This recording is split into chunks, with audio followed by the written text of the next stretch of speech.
Hey everybody, I'm Elysia Buss with Horsepower Empowerment Through Connection, and I have the great honor and privilege of getting to hang out and spend time with Warwick Schiller, an amazing Australian, and you know how I love my Australians. Warwick was originally from Australia. He came to the United States in his 20s and started working on pursuing his dream, training horses, where at some point he just reached for the stars and managed to become the world reserve champion for the Reining Association. And get this, he got to work and perform in the 2010 and 2018 World Equestrian Games. And I'm super excited to hear about that. But where it goes from deep and just deeper as he explores the connection to the mind and body of the horse and all sorts of training methods. Warwick, thank you so much for being on the show today. Oh, I'm excited to be here. This is going to be fun. It is indeed. We had such a great conversation even before it started. Warwick and I were talking about how we should have hit the record button sooner. So you might just have to hear about a little bit more of that later. But Warwick, so gosh, where to even begin? You have your podcast, you have your like 600 video library on your website that people can purchase for courses, which is just like mind blowing that you have so much content. I'm just like, I might have to spend like the next 4 months just deep diving into all the amazing content you have on there.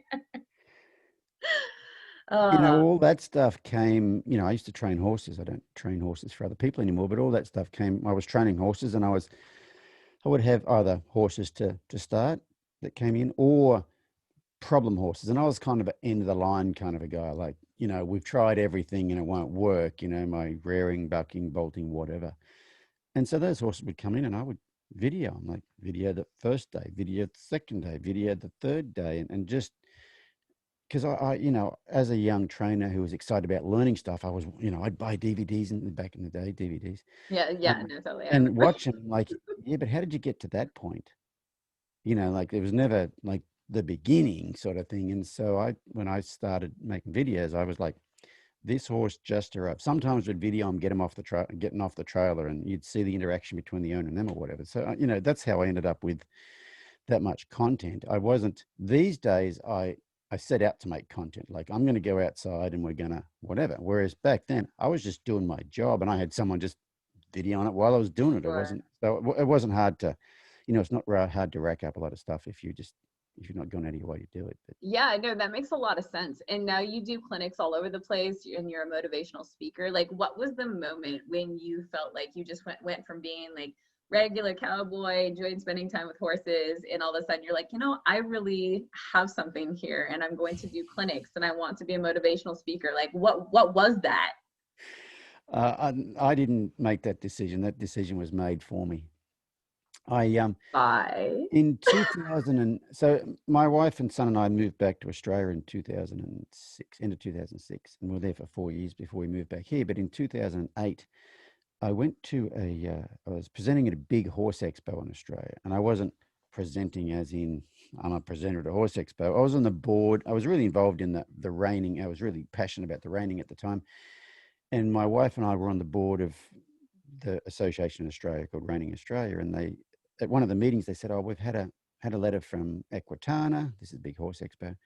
Can someone do a bit of a reining demonstration down there?" And it's in a place called Melbourne, which is the very bottom of Australia. And yeah, we lived about 8 hours from there, and some of the other people on the board are in Queensland, and that's like 36 hours drive from there. And I said, "Well, I'm probably the closest. I could probably do that, So when Equitana heard I was coming to do that, they have a colt starting competition during that big thing, which is called Way of the Horse. It's just like Road to the Horse here in America, if you're familiar sure. with that. That Yeah. just happened last weekend.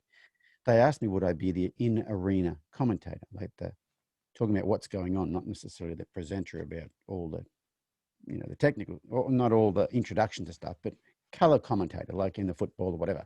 Sure. I said, sure, I can do that. So I actually got to stand in the arena in front of 3,000 or 4,000 people 3 days in a row and explain what these other guys were doing with these horses in the thing. And if I have one talent, it would be explaining things to people in a way they can understand. That's probably my one talent. Meaning, what is a talent? It's something you don't have to work on. You know, I have to work on a lot of stuff that I don't have to work on that. I don't lie awake at night thinking about how am I going to say something. Stuff just comes out. So anyway, after that, I started getting phone calls from people and say, "Hey, would you like to come and do a clinic for our horse association, our little adult riders club or whatever it is?" And I'm like, well, I've never really thought of doing clinics before. Like, oh, please. Okay. So I've never had a whole lot of uh, self-confidence. And so I'm not the guy that's going to go, yeah, I'm going to do clinics and I'm going to rock this and I'm going to show these people what I know and talking about. They kind of had to talk me into it. And so I did quite a few clinics while I was in Australia. And then when we moved back to the US in the end of 2010, I had to start all over again. Like, I've got no clients, I've got to start all over again. So I've got a bit of free time. But doing those clinics, I started to realize some very common mistakes that people make with horses, or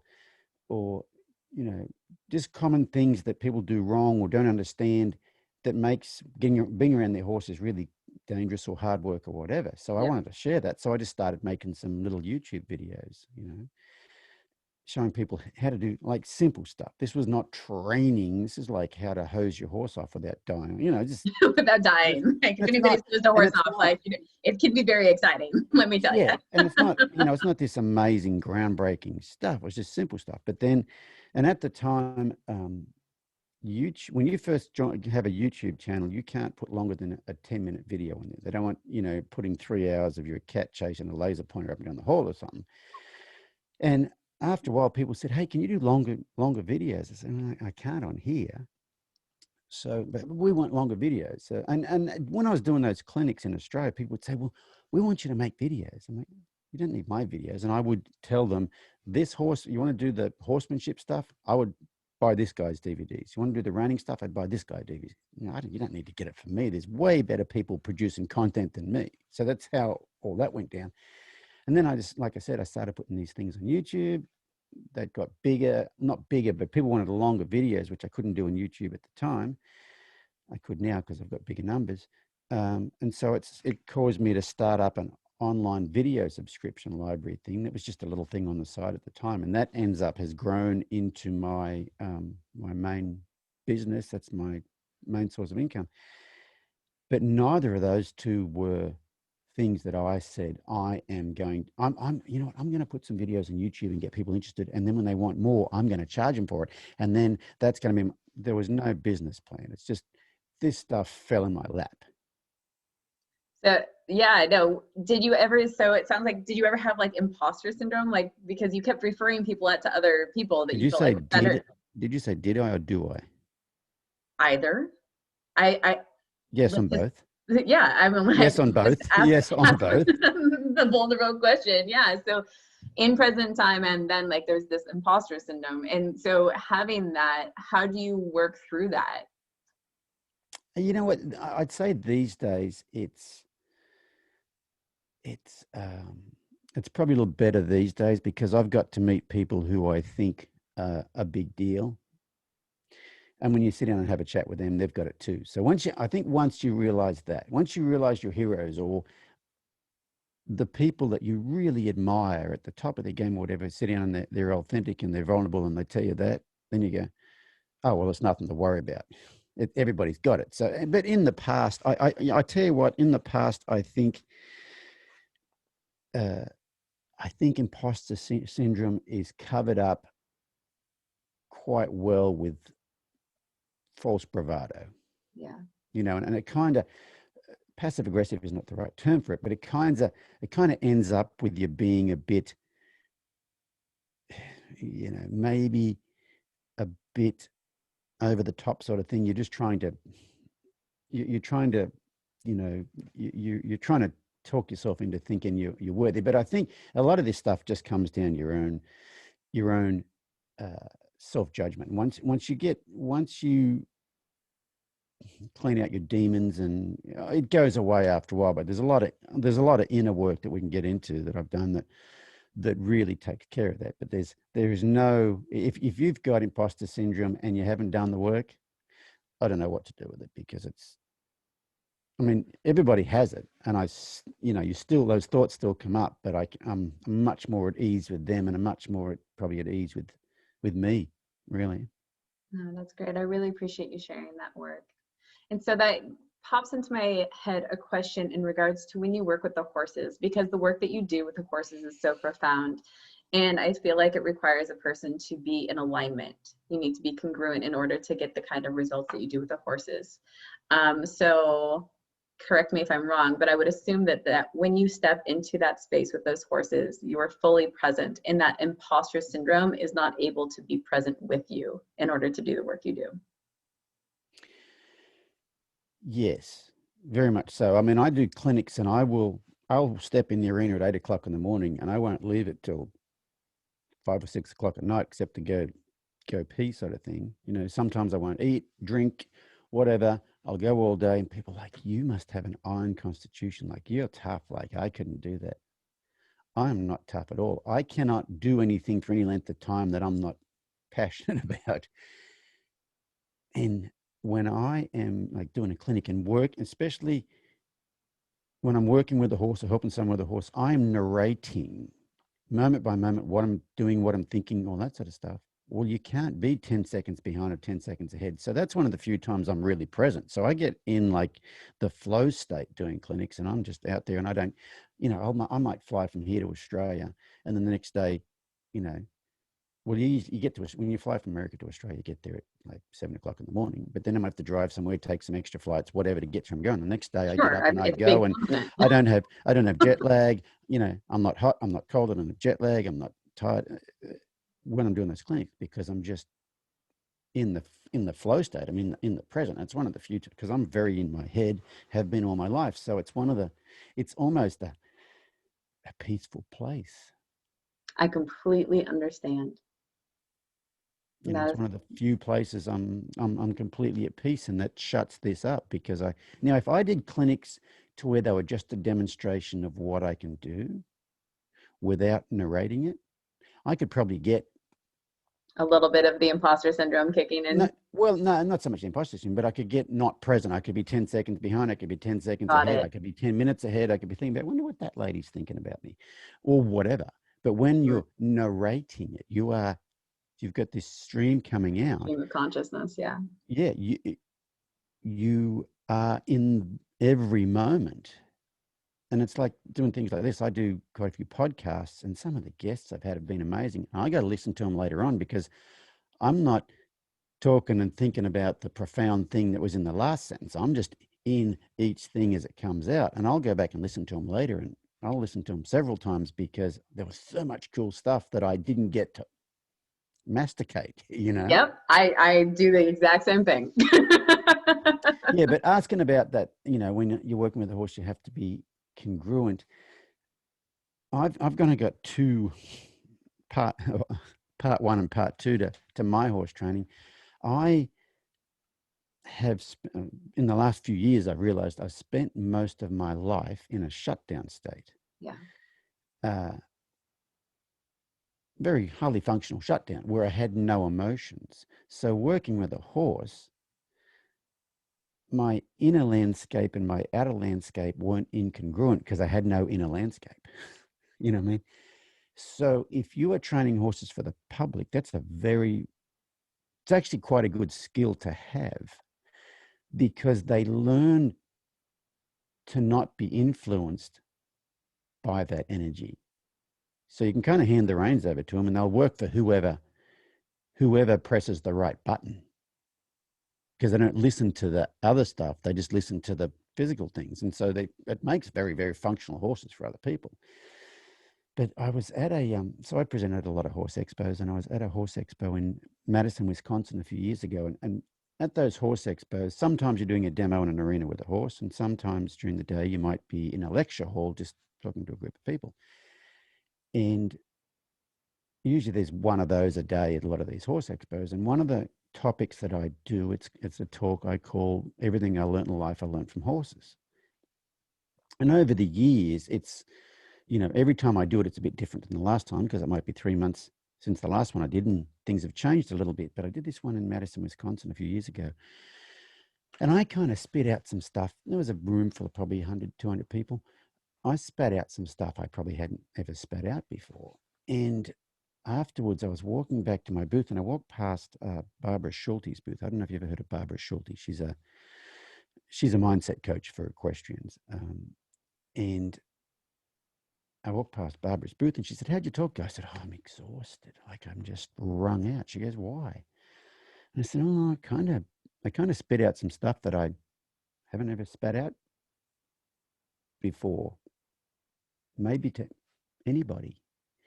And she said something about vulnerability being a superpower or whatever. And she mentioned someone, and I'd never heard of what I didn't know what she was talking about. So I go back to the booth, and I'm sitting there at the booth, and people are coming by the booth having a chat. And this lady comes up to the booth, and she's a subscriber to my online video things, and she was asking some questions. And she's a therapist, she's a psychologist, and she asked a question. I said, "Yeah, remember I talked about this in my talk this morning?"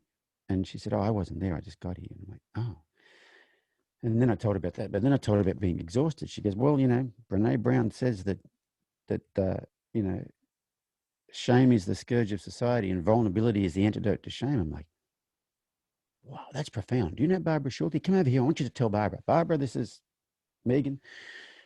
Megan, this is Barbara. Tell her what you just told me." And Megan says that. And Barbara goes, "Yeah, I just told you about Brene Brown before. That's who I was talking about before." So I've spent 50, I think I was 50 at the time, spent 50 years of my life never hearing about Brene Brown and get told about it, like half an hour apart. But so I came home from that thing and started listening to Brene Brown. And she's in one of her audiobooks, she says, you cannot selectively suppress emotions. When you suppress the lower ones, you automatically suppress the higher ones. And so, men growing up in my generation, you don't cry, you don't show fear, all that sort of stuff. And in my family, you don't show grief either. Like, go to a funeral. Oh, well, he's dead. And he's worrying about it. What are you going to do about it? Right. And so when I heard that in that book, I'm like, that's interesting. I know my lower emotions are suppressed, but I've never thought if that has any effect on the higher ones. I wonder, could I actually feel more joy, happiness, elation, those sorts of things? And so this Megan, who's a therapist, I contacted her and I said, what sort of, if I was going to look into that sort of thing, where would I go? What sort of, what I say, a counselor, a therapist, what would I do? She said, I would actually go and see a therapist who specializes in DBT, which is dialectical behavior therapy. And I believe it was originally created for highly suicidal adults, but they found it's good for anybody with any emotional regulation issues. And so I went along to the therapist, told her what I wanted to do.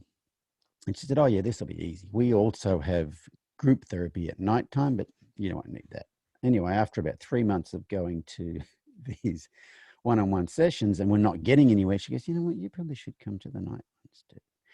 And so I started going to these group therapy sessions once a week. And I spent a year doing that. I really didn't get anywhere because apparently you actually have to have some emotions to regulate for that particular therapy to work. Most people there had anger issues, anxiety issues, but they had emotions. I didn't have them things. So, so it didn't really work, but I learnt so much stuff there. We used to have homework every week, and one of the homeworks, and this was profound, and earlier on before we started recording, we talked about some stuff that this is related to, but one of our homeworks was, okay, so what we're going to do this week for homework is you're going to count your judgmental thoughts. Okay, so whether you get like a little clicker like a bouncer at a nightclub has or whatever, or get some stones in your pocket, whatever. When you have a judgmental thought, click it or move it over and count them each day. And I thought, okay, well, I'm going to have probably 3 a day. So I'll probably just get 3 pebbles and stick in my pocket. And when they pop up, I'll move them over. I had 21 before breakfast the first day.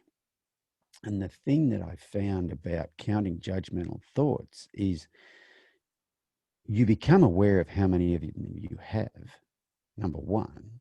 Yeah. But number two is you become aware of how many of them you have about yourself. Yeah. And then if you listen to Brene Brown, and she's a shame researcher, and she says the difference between guilt and shame is guilt is I did something stupid. Shame is I am stupid. Guilt's a focus on behavior and shame's a focus on self. When you start to be aware of those judgmental thoughts about yourself, the game changes because you will realize you've just went, oh God, you're so stupid. And then you go, well, hang on, no, whoa, stop. I'm not stupid. I just made a poor choice in that instance, but I can make a different choice next time, but I'm not stupid. Yes. It's a very important difference. Yeah. And I would say that's a game changer.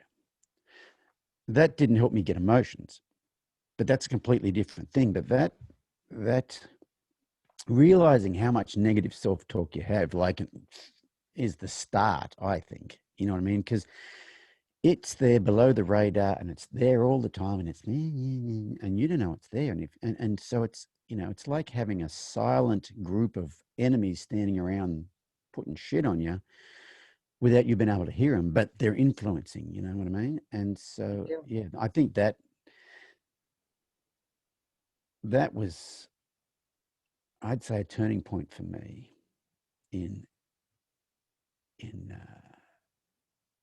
yeah, that's, you know, I talk about this a lot at clinics and stuff because I think that, and there's a lot more to it, but that there's a big deal. Yeah. But Yeah.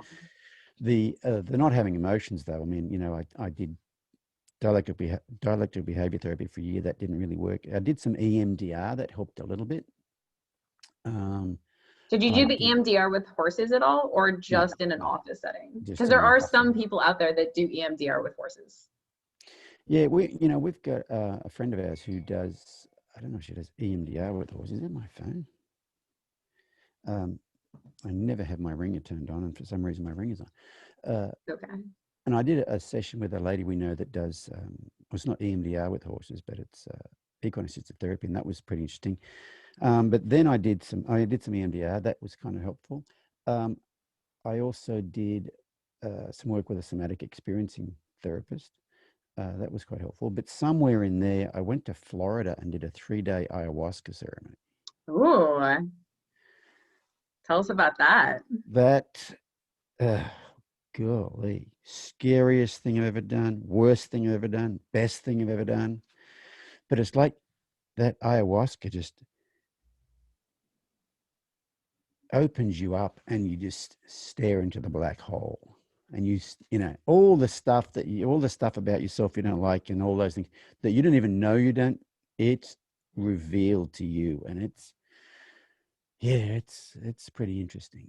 But yeah, what's interesting about that is, like, I think there was 50 people at this thing. Wow, that seems like a lot. Yeah, it's a because ayahuasca's illegal.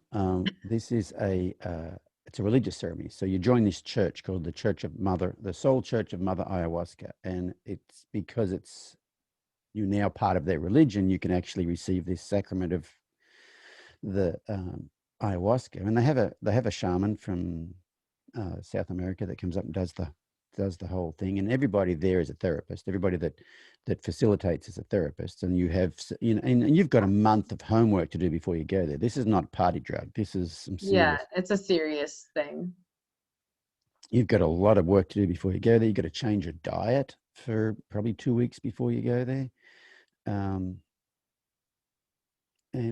you know, and everybody that's there is a therapist. So you have counseling sessions before, you have counseling sessions the next day. You get to talk about what you experienced and stuff like that. It's not a good time.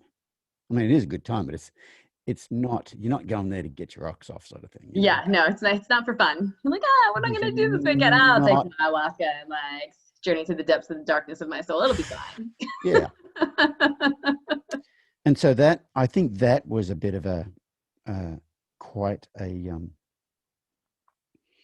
part of, you know, what I want to do was, you know, you set intentions going there, and you know, they're your intentions and not somebody else's intentions. And so the two things I really wanted to get out of it was basically face my fears and have a heart opening experience. And I got both of those Nice. out of it. So, and it wasn't until the last night I did. The first night, after the first night, I was like, yeah, I've paid all this money to come in here and I got nothing out of that, you know. Yeah. But they say you get it's almost like horses. I think you get the horse you need at the time, and with ayahuasca, you get the experience you're ready for at the time. Yeah. And so we did 3 ceremonies, and they got deeper as the weekend went on. But that was part of it. And then I was in you know who Dave Asprey is, the Bulletproof Coffee guy? Wait, which one? Bulletproof Coffee. I think so. I think I've heard of him before. So Dave Asprey was a Silicon Valley dude, and sold his business when in his 30s for gazillions of dollars. But he'd always been morbidly obese and couldn't lose the weight, and had done everything. Some people can't lose weight, but they don't really do much. This guy would get up at 3 o'clock in the morning, go to the gym for 3 hours if that's what he had to do. He'd eat what they said to eat and do what they said, and he just couldn't get rid of couldn't lose the weight. So after he sold his business, he had all this money. He's like, you know what? I'm gonna fund research that is not looking for a pill. I want to fund research that gets to the root of it. And one of the things he found was that he was allergic to mold. Oh, interesting. And that had a lot to do with his inability to lose weight. And there's a lot of mold in coffee. So the first thing he started doing was making this mold-free coffee. It's called Bulletproof Coffee. He has a podcast called the Bulletproof Radio Podcast. Anyway, he wrote a book. He's written several books, but one of the books he wrote is called Game Changers. And so when he does these, I think he interviewed like 300 people on his podcast. And at the end of his podcast, he says, okay, so what 3 things would you say are game changers for you? Like, what's your 3 bits that you couldn't live without? Things that made the most impact on you. And then he took all those 3 things from the 300 people, combined them all and found the common denominators, and has a book called Game Changers. And every chapter is one of those things that almost everybody did. First chapter, meditation practice. Everybody has a meditation practice. But partway through the book, he says there's a doctor in Silicon Valley, Dr. Cook in Silicon Valley, California, and we live in the bottom end of Silicon Valley, who's doing all this groundbreaking research with stem cells. And what he will do is, if you've got sports injuries, he'll go in there and he'll draw your fat out, spin your own stem cells off and inject them into your joints. And he said, I've had every joint in my body injected. I feel like I'm 19 again. And he had a lot of problems from all the weightlifting and stuff he's doing, trying to lose the weight. He said, but what else he's doing is he will pull off your stem cells and he will inject them into your vagus nerve and give you a complete emotional reset back to factory settings. Look at you, were like, what? And I was in Australia at the time, driving around doing clinics, listening to this audio book, and I had to pull over on the side of the road. I'm like, what did he just say? You can get a complete emotional reset without having to go to group therapy and listen to these people once a week? What the hell? And so I get back, I look this guy up. I find out who he is. I make an appointment. I have a phone appointment with him. We talk for an hour.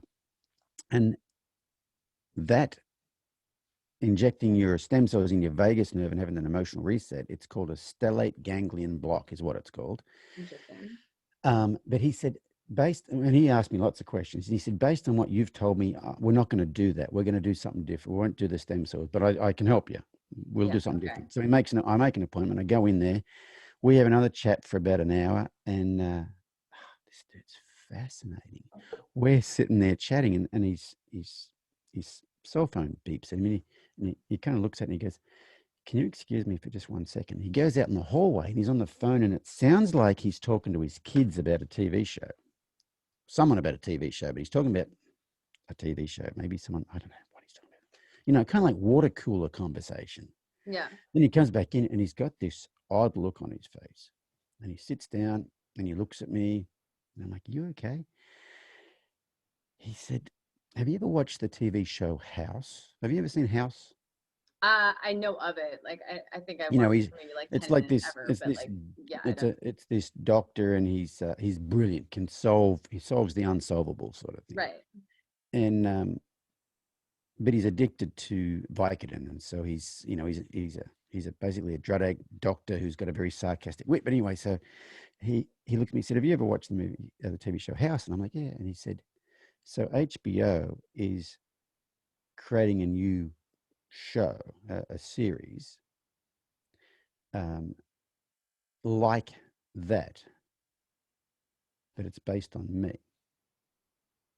And I'm like, so I was just talking to HBO, I was just talking to the director, and I'm like, yeah. And he said, well, they just told me that my character is a sociopath, and I'm sitting here wondering, am I a sociopath?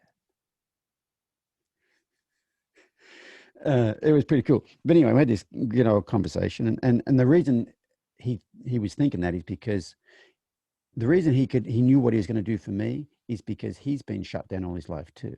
And so that's why, when you have your own emotion, am I a sociopath? But anyway, so then they take me down the hallway, hook me up to a drip of something called NAD. NAD is a cofactor. I don't even know what a cofactor is, but it's something that helps metabolize things or whatever in your body. And you're born with a certain amount of this NAD in your body. And as you age, it depletes. Drinking depletes it. And I used to drink 3 beers a day for 30 years, maybe more on the weekends, but 3 every night sort of thing. Funnily enough, a few years ago, since I started a really good meditation practice, the desire to drink went away. Nice. I didn't decide to quit drinking. I just didn't feel like it anymore. Didn't feel the need anymore. I didn't even realize it was a need. I thought it was a want, but then I realized, that need I had, it's not there anymore. Anyway, they hooked me up to this drip of NAD, and I was on this NAD for about 4 hours or something, right, slowly dripping into me. And then they had a Qigong energy healer come in the room with me. They hooked me up to a IV of ketamine, and they give me a psychedelic trip on this ketamine. And this is before the ayahuasca. This is my first experience with anything psychedelic. And it's supposed to do the same thing. You're supposed to go offline for 8 hours. Your emotional system will go offline for 8 hours and it will kick back in. So I do that. And it was, I thought I was going to see the face of God, face my fears, whatever. It was just a very, very, very vivid kaleidoscopic dream. It's like I was on a roller coaster and everything was kaleidoscopic and vivid colors. Supposed to last about 40 minutes. Mine was about 20 minutes because my wife was sitting in the room. Felt like it was about 2 minutes. But anyway, so I'm supposed to go offline for 8 hours, and then it's supposed to kick in. And the next morning I wake up, which is more than 8 hours later, nothing. And I've got to go to the airport that afternoon to fly to Washington State to a horse expo. I drove up to San Jose Airport, and I'm sitting in San Jose Airport about 3 o'clock that afternoon, so probably 24 hours after it happened. And all of a sudden, boom, I get this feeling in my chest, and then it goes down and it moves around, and it's almost like there's an alien inside me. And I'm getting sensations in my body I've never had before. And it's not like, oh, I'm going to be sick. It's just like this energy moving around in here. And I'm like, what in the world is going on here? But that's what I had. And that weekend, talking to people, I got these heartfelt feelings, like internal feelings I've never had in my entire life. I tell you what, I've had, for me, up until that point in time, I've experienced being in love, heartbreak, and fear and dread. That's it. Okay. I've had emotions. I've had sensations in here, but it's being in love or heartbreak and fear and dread. That's about the only emotion I've had. But these were totally different, and they came and they went, and they like looking in your eyes, not now, and your eyes are smiling. Things would people do that, and I'd get these things, and it was crazy. And what was interesting is that horse expo is in southern Washington State, close to the Oregon border, and around there, everybody takes their dogs everywhere. Well, including like in Vancouver or something? Including the horse expos. And I was talking to the organizer, and they said, yeah, the fairgrounds here said they weren't actually going to allow anybody to bring their dogs here. And I said, well, let's not have it, because people around here will not come if they can't bring their dogs. So everybody's leading the dog around, which was cool, because when I go away, I miss my dogs, but I get to have a bit of doggy love from all these different dogs. But I'm sitting in the booth. This is the weird thing. I'm sitting in the booth, and a lady walks past with a cat on a leash. Okay, it's got a little harness on, it's walking along, and that cat stops, turns, looks at me, runs across, jumps across the table, lands in my lap, and goes boom, and sits down and curls up right up against me. And sits there for 45 minutes, won't leave. I'm chatting to the lady, and eventually she's got to pick the cat up by the scruff of the neck, and off they go. And I was like, what in the world was that? I've never had that happen before. And she said the cat doesn't normally do this. And so at the time, I had no idea what it was. But early last year, January last year, I got a chance to microdose mushrooms. for about 10 days. And so you're microdosing them, so you're not really, there's no outward, like, you know, you're not, the walls aren't moving or anything like that. It's just you're microdosing these mushrooms. But our cat, we've got a cat, she's not unfriendly, but she's not friendly. You know, every night I was microdosing the mushrooms, she would sit in my lap and would not get off. Huh. Fascinating. And it's like, they can obviously feel something. I could feel it. Microdosing the mushrooms, I'd be watching a TV show and something would happen and I would get like really strong, heartfelt emotions just from something sad happening or something happy happening. You know, it's like, I said to my wife, this is like, have you ever read Aldous Huxley's Brave New World, and they go to the feelies, they go to the movies, but it's called the feelies because you get plugged into what's going on the screen. It was like that. Interesting. And I think that's, you know, I think, especially a lot of women, that's their life. Yeah. You know what I mean? Do. I said it was like being in 3D. I'm not only seeing the movie and hearing the movie, I'm feeling the movie, and I've not felt that before. And so it was kind of an eye opener to, whoa, what is available? You know what I mean? Yeah. And then sorry, I rambled on a long time there, but that's no, it's that's fantastic. I love it. It's like the work that we do here in the interviews, it's all about being authentic and just following the journey. It's just like having a cup of coffee between two friends. Like that's what's always been really important to me, because whatever comes up in these conversations is what the listener is meant to hear. That's what I believe. It's like this conversation is like Mother Ayahuasca.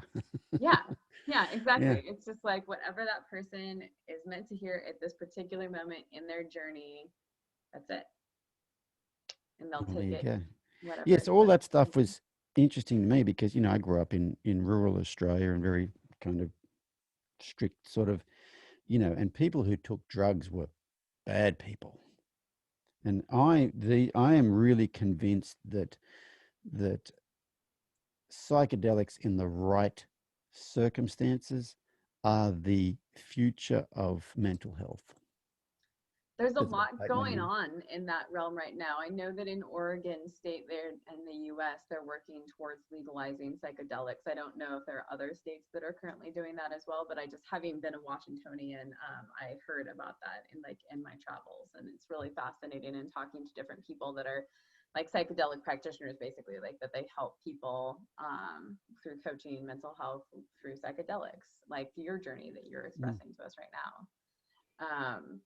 And throughout history, like culturally, there have been different rites of passages for people, which create, like, there's a journey, and people take ayahuasca or a different drug as part of their culture, you know, the rite of passage to find themselves and face their fears and move over into manhood.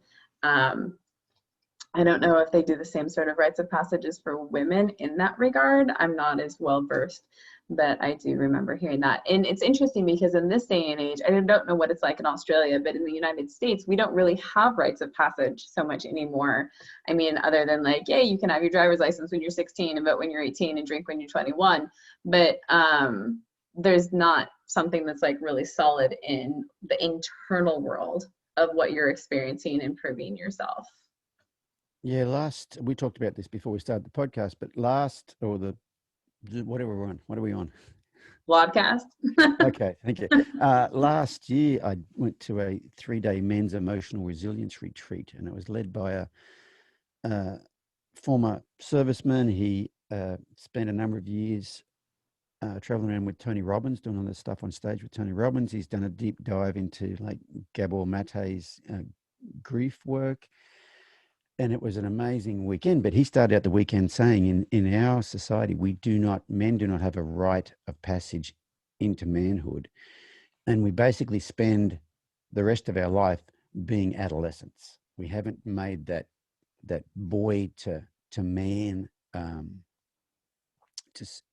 rite of passage. And there was a book that was part of the whole, you know, it was basically the groundwork of the whole weekend. And it's a book called King, Warrior, Lover, Magician. It's like a 4 archetypes thing.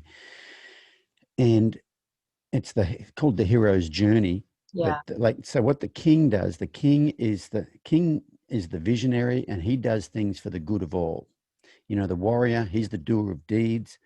The lover brings the feminine to it, brings the emotion to it, and the magician is the, and I was I basically fall in the magician thing because I'm in my head, so I'm, very left brain, right brain, sorry. Which one is it? Analytical. Analytical. Oh gosh. Whichever one that it was. I think it's the right brain. Right brain. Okay. I think I'm like, oh man, I have to go back. I'm like, I should remember this. It's like, and so the magician, he's all the, he's all the detailed sort of thing, but there's a shadow side to each one of those. Yes. And so the shadow side of the king is the prince, and this was what really got me. He says the king does things for the good of the kingdom. The prince does things for external validation. And right then, I kind of have this, I'm almost having an existential crisis, because I was sitting there thinking, I have 22 million views on YouTube. Why am I putting this stuff on YouTube? Am I doing this stuff because I want to help people? Or am I doing this stuff because I get all these people go, oh, you're amazing, and yeah, and you helped me. And so I had to kind of really sit and think about it for a minute. And I think and I've talked to other people who are in like the public eye sort of thing about this since then. And they said, yeah, that's like a balancing act you have to do. You can't ignore the fact that you do get external validation for doing these things, and you really have to have a bit of a chat with yourself about, before you do something, why am I doing this? Is this to get a pat on the back, or is this to share some wisdom or knowledge that I have that can empower other people? And you kind of got to have a think about it. And if you have that conversation with yourself before you do something in the public eye, it kind of rules out making some bad decisions that you might not have thought about that they were a bad decision at the time. If you really think, why am I doing this? But it was interesting, like the shadow of, say, the shadow of the lover. No, the shadow of the magician is passive aggressive. The shadow of the lover is depression, or what was the other one? And what was the shadow of the warrior is, I think it's passive aggressive or something else. But it's, like if that energy of yours is not right, if that warrior energy is not right, you end up being passive aggressive. And if the king energy is not right, you're in the prince energy. And if your lover energy isn't right, you're either depressed or you are anxious. I think they might have been the two of that. And then with the magician, you're either, I forget what they were, but it's a fascinating book. And when we just touched on it, but when I came home, I read the whole book, and it's amazing. You're reading a book written by some guy who's never met you, and he knows you inside and out. So the human condition is not all that different. You know what I mean? Yeah, no, and we had spoken about that too with like the global men summits that I had done, and the different men that I had spoken about, and like the great equalizer, the things that men struggle with around the world. And I know I said that we don't have rites of passage as much in the United States, but the men's movement is starting and it's gaining more momentum. And it is nice to see that there are more men out there that are doing retreats and workshops and having life coaching and mindset coaching for men in particular, and creating their own rites of passage within the retreats, which is fantastic. You have the Rising Man movement in Australia. You have Michael Loria, who I've interviewed before, and he has Excalibur, and he has rites of passage for men there in Australia, where you actually get to forge your own sword as part of the rite of passage, which I think is super cool. And he's written his own book, and he's got a lot of content that's going on. And I think he has a TV show now that's up in the US and Australia, which is super cool. That's newer. There's just a lot more men in general that are doing great things to empower other men, which I'm just so excited about, just all over the world. It's not just in the US or Australia. Yeah, I'd not really heard much about the men's movement before I went to this thing, and it was just an ad that popped up on Facebook, and whatever the things it said, I'm like, yeah, that I need that.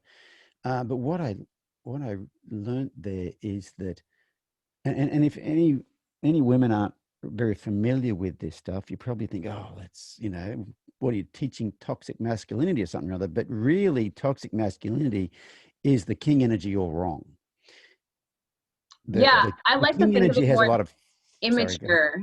Yes, Sorry, yes, it's the I like prince to think of energy. it immature masculinity instead of toxic Well, yeah, masculinity, just because I know that's a really big buzzword, the toxicity. But I don't like to think of masculinity in and of itself as being toxic. That's why I right. like to use the word immature masculinity versus mature masculinity. And the same thing with femininity. You know, we all have masculine and feminine energy within us, right? And it's just kind of like how we talk about the shadow side of things. Yeah, And I yeah, think of and like so the that, immature masculinity is the shadow side of masculinity more so. yes, exactly. It's basically the prince energy. It's the external validation thing, and yeah, it said it. There's a lot of feminine energy in the king energy if he's doing it right. You know, Right. leaders of countries that are attacking other countries and stuff like that. That's prince energy. That is Yeah. not king energy.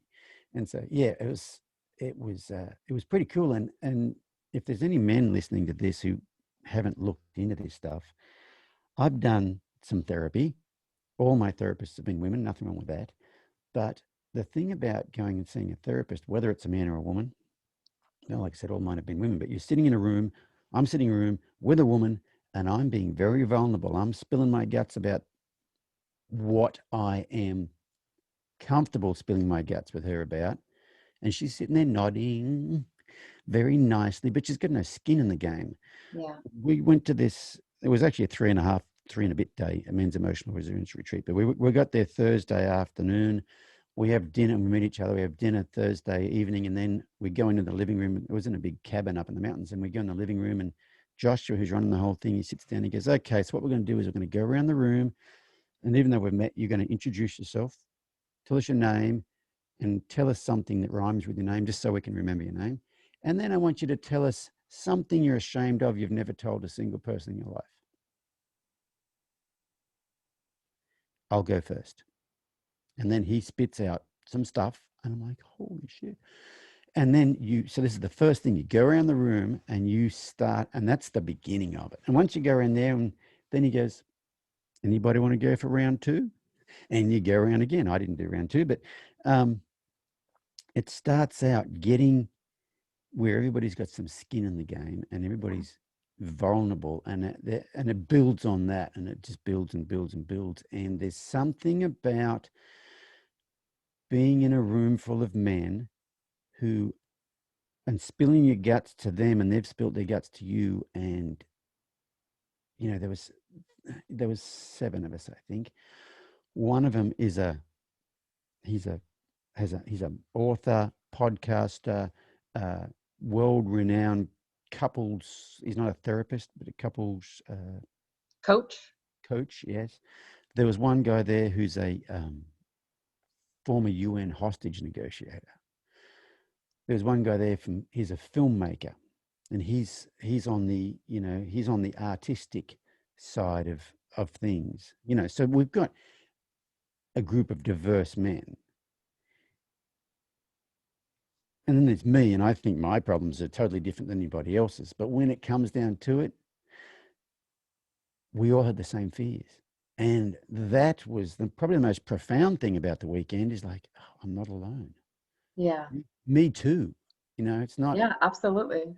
And that's the thing I think about being vulnerable is when you can be vulnerable, you think you're going to met with you're a weirdo, you're going to be ostracized, whatever. But if you're vulnerable to the right people, you don't do it in the wrong place, but if you're vulnerable to the right people, you always get, yeah, me too.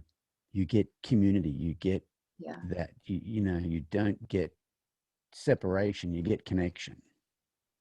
Yeah. No, I really appreciate you sharing all of that work and being vulnerable. And you reminded me about when we first began talking about Rupert and the podcast you did with him, and Rupert wrote Horseboy. And that you felt something that shifted inside of you when you spoke to him as well.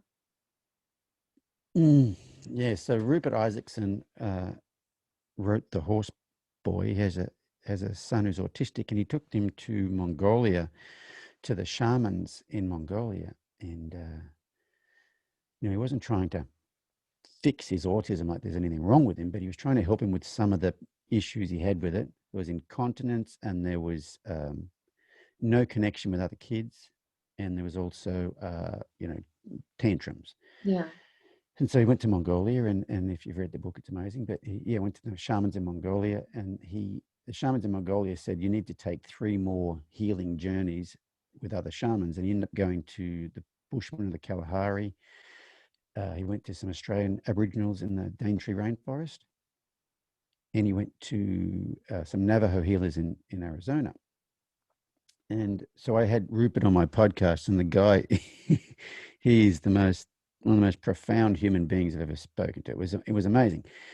And in the podcast, and in there's another book he wrote called The Long Ride Home, it came after The Horse Boy, and it's about the 3 subsequent journeys they went on. But in there, he's talking about the Kalahari Bushmen. They have this. So the Kalahari Bushmen speak a language called Hokosa.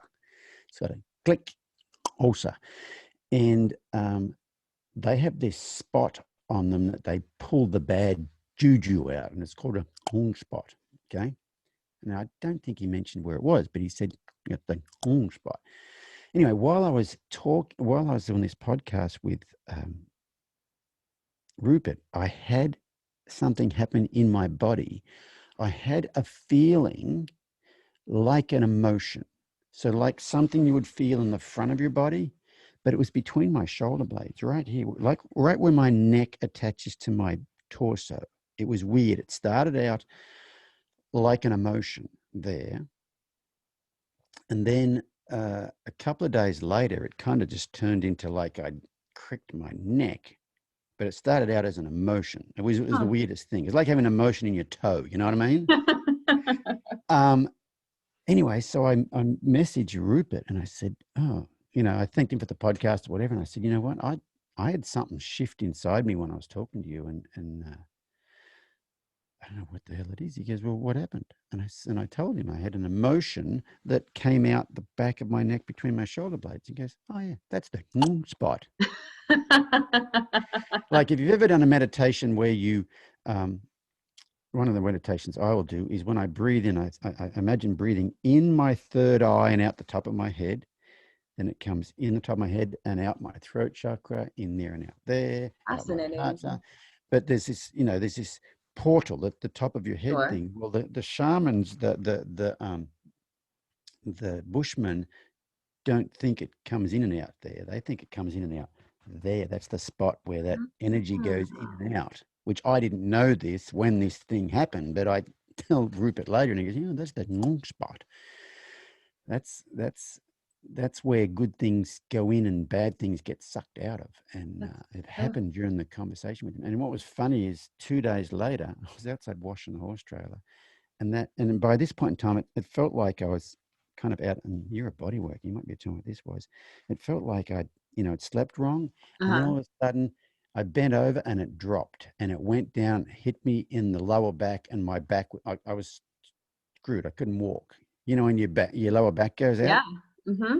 But it started as an emotion up here.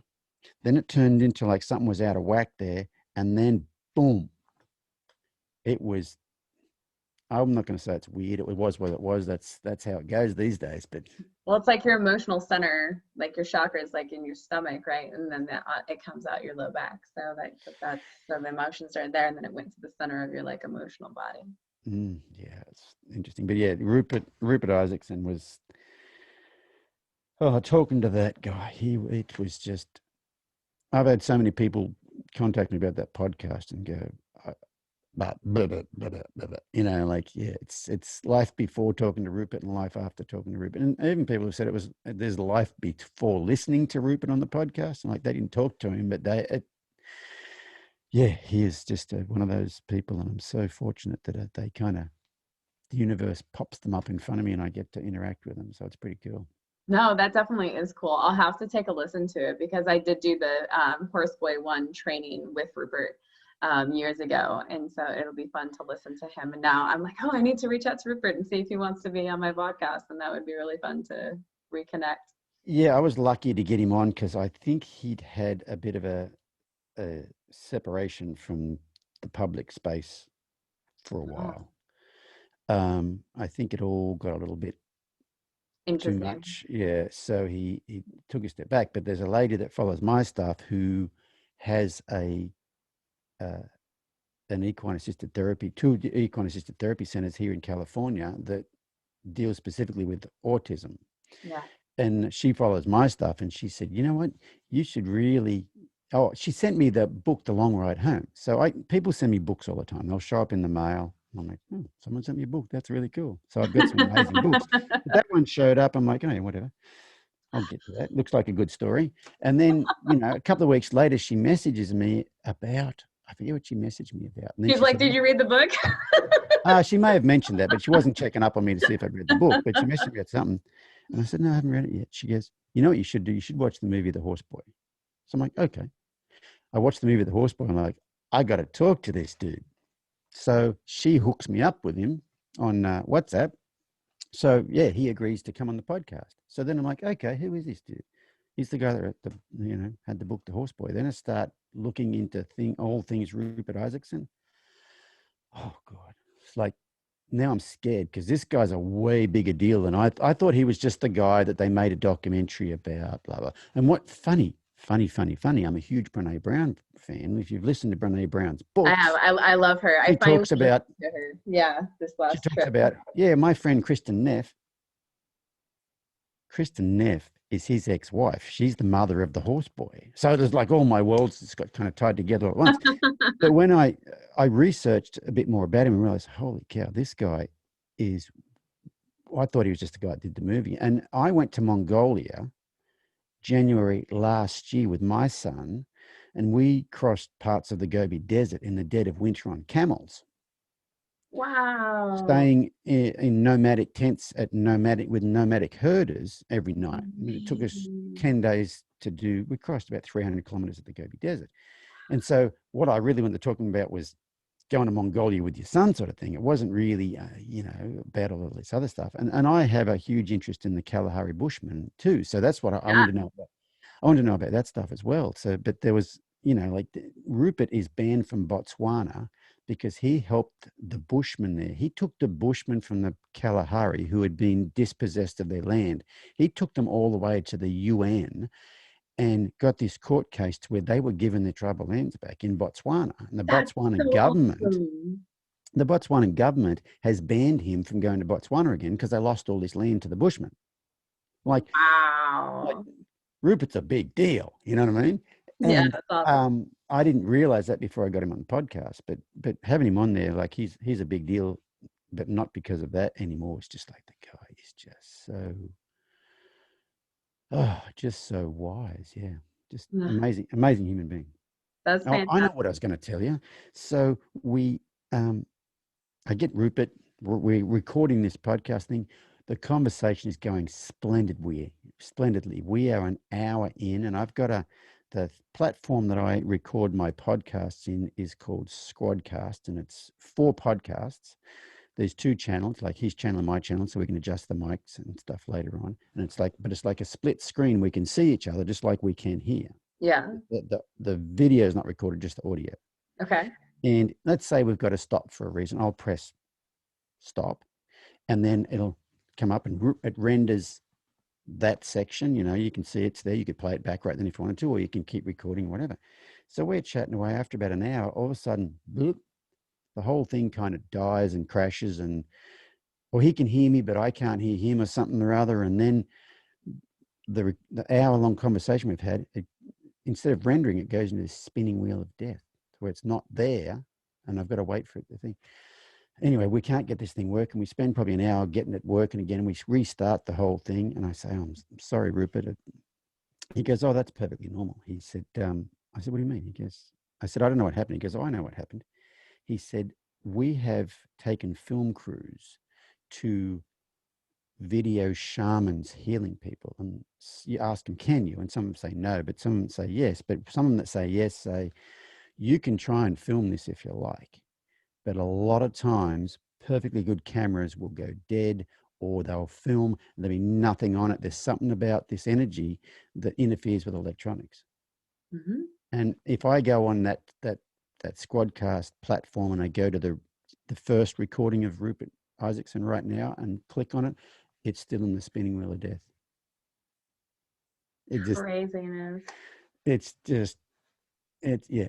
crazy. But yeah, he said that's quite common with the shamans, with that energy. It's something to do with the energy field, but the electronics doesn't. Or you'll take film cameras, you'll take pictures, and there will be nothing on them. Craziness. Yeah, very much so. That's so fascinating.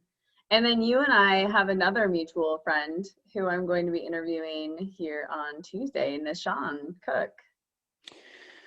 Oh my goodness, Nishan Cook. So he popped up on my radar. Someone shared a post that he'd written. It was just written on my Facebook group, and what this guy said, it wasn't a very long post, but what he said was profound. I'm like, I don't know who the hell this guy is, but I got to talk to him. So I find him on Facebook and send him a message and said, would you like to be on my podcast? He's like, yeah, sure.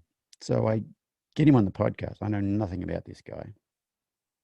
I know nothing how old he is, his ethnicity, anything he does. I just know he's a horse guy and he wrote something profound. And I felt like I was talking to a prophet. And I'm not exaggerating. I felt like I was sitting and listening to the Sermon on the Mount. This guy, I said to him, how old are you? Like, he said, well, I'm 34 or whatever he is. I'm like, no, really? Like, are you 300 or 3,000? Because you're one of them. He's amazing. It's true. It's like when he starts talking, it's like he's channeling, he's tapped into the divine or something, right? Because the stuff that comes out of his mouth, you can't get that in 34 years. I mean, some of it became obvious why he came. Like when he was at college, his mentor was Martin Luther King's speechwriter. Yeah. You know, things like that. But you still cannot put all that stuff in 34 years. He's serendipitous how things and people come into our lives at particular points.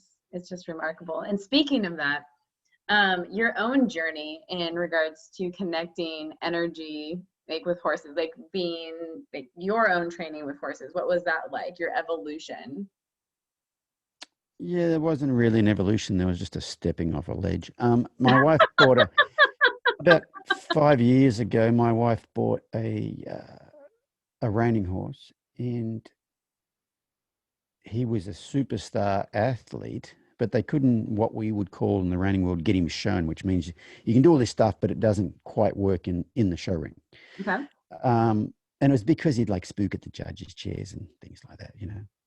And so he was priced in, I couldn't afford the superstar, but I could afford him where he was priced because he has these little quirks. And I'm like, well, I can fix that stuff. You know, because at the time I'm traveling around the world doing clinics. People listen to what I say. The horses listen to what I say. My YouTube channel's got, it was 5 years ago. Maybe it had 15 million views. I'm not sure. But, you know, I'm starting to believe my own BS. And I'm thinking I can fix anything. And so we buy this horse and we get him home, and he's very, very shut down.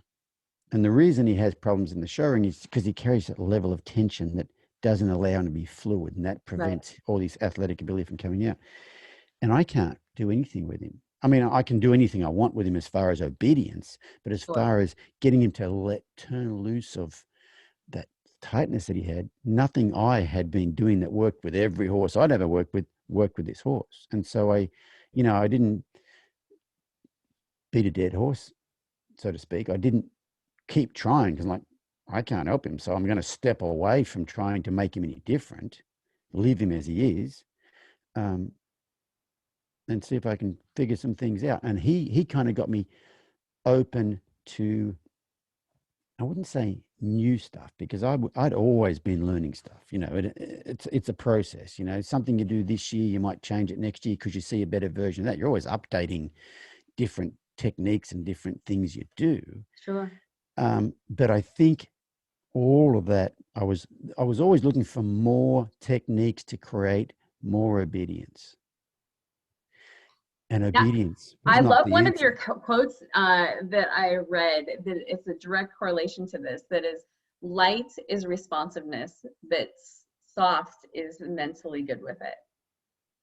And Yeah, so it yeah. sounds like Lightness is, he was yeah, light, but he wasn't soft because yep. he wasn't mentally prepared for what it was that you were asking. Yeah, he was doing it. He would do it, Yeah. but mentally he was probably kind of a bit mentally checked out while he was doing it. You know what I mean? Yeah. Um, and so he kind of must have got me to just start to look at things a little bit differently, just the crack. And that it kind of, in the space of about 2 years, I had a lot of serendipitous things happen that kind of blasted me off into a totally different realm. And so these days I'm really about connection first. And I'll tell you what, I had an incident at a clinic in Texas probably a year later. So I don't think anything major happened for about a year. And I'm at a clinic in Texas, and there's a lady's got this Mustang, and he's 9 years old, been out of the wild for 6 years. He does all the groundwork. You can ride him. He just has this random bolting problem. And her trainer's there, and she's handy, and I said, so what caused him to bolt? What's the trigger? Because you don't fix the bolt, you fix the Right. cause. And she said, it's really random. Like it doesn't, something that causes it one day won't cause it the next day. And she said, I can't figure it out. And, I'm like, well, I don't know how to help that either. Because if we can figure out what causes it, I can help you with that, but I don't fix bolting. I usually try to sort out the cause. And it was Sure. a three-day clinic, and I know, it's funny, I don't normally do 3-day clinics, but this one was. But the first day, I don't even remember this horse. I did some groundwork of some sort, but I don't really remember him. So it was that, blasé. The second day, his owner, Hannah, she's doing some groundwork, and she's working on disengaging him. So she wants to walk down the near side of him and then change her energy and suggest he moves his hind end over away from her. Pretty simple. And she'd been working on it for a bit. And then she turns to me and she says, hey, he's starting to block me out. So she's in front of him. And as she goes to walk down beside him, he kind of turns his head and blocks her out. And in the past, if a horse did that to me, I'll use my microphone as a horse's head, I would just reach under their jaw and go, excuse me. Sure. I mean, there's his left eye, here's his right eye. I would just reach under and put me in his left eye without moving my feet. Because at the time I was like, if I walk around you, I lose. You make me move my feet, I lose, because this is a bit of a competition. This is that dominance theory stuff that I no longer believe in. But instead of doing that, I'd read something that triggered something. Instead of doing that, when he blocked me out and turned his head over there, I stepped back.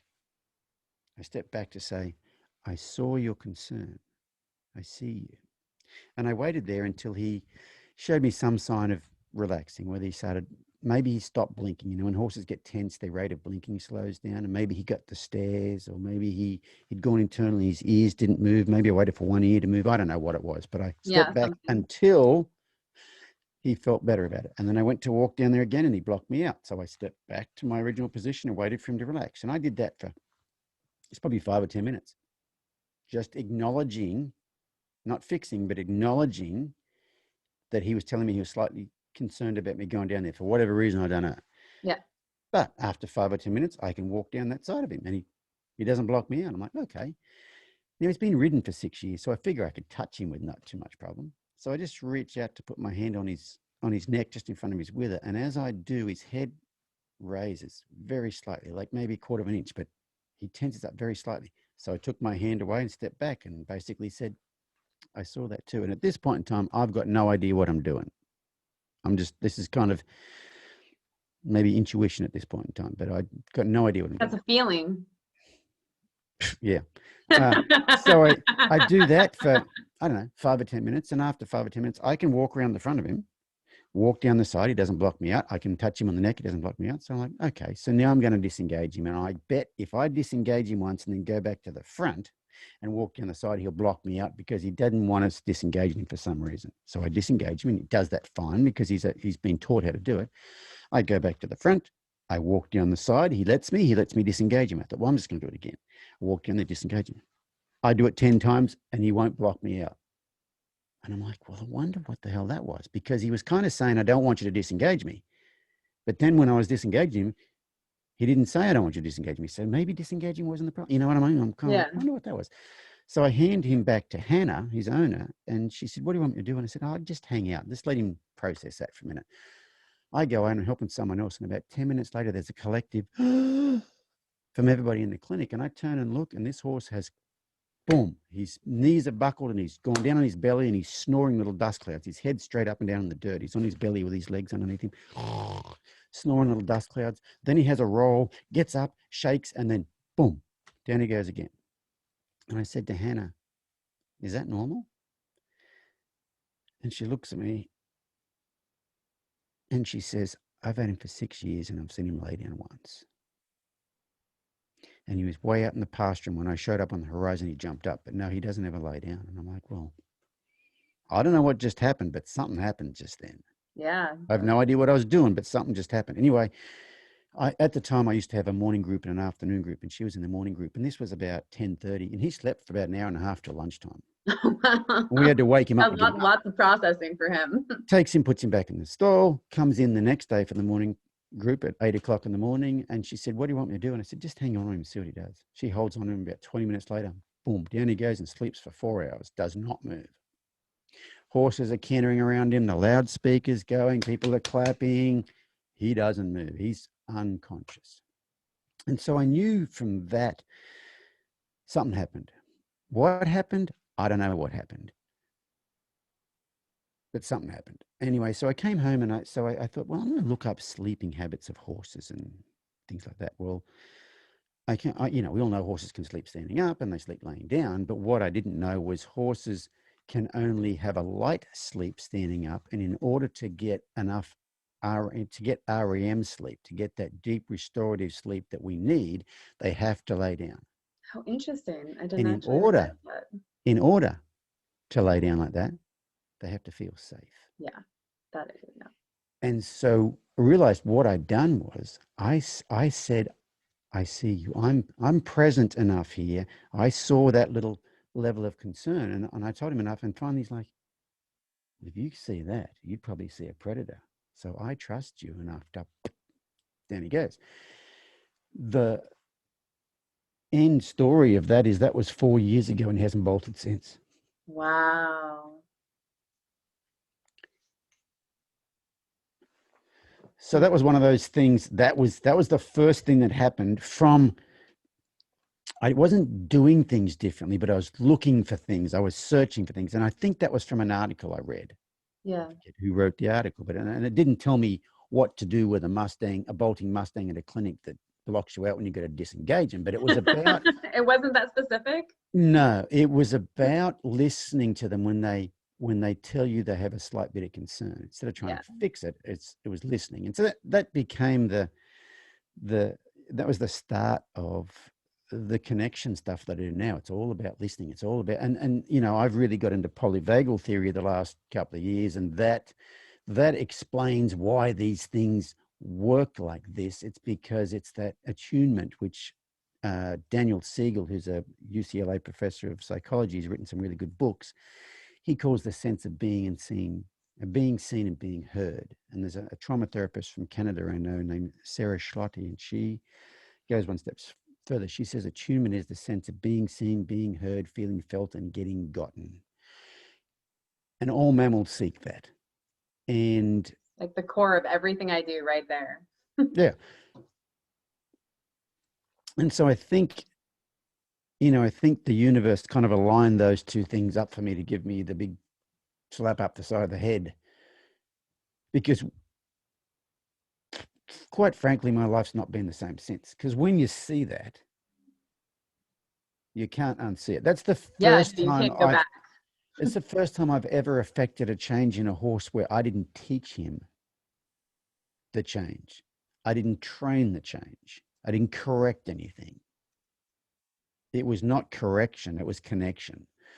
And yeah, it's one of those things that's, once you see it, you can't unsee it. And since then, I've had a number of horses at clinics, quite a few horses at clinics that will just lay down and go to sleep.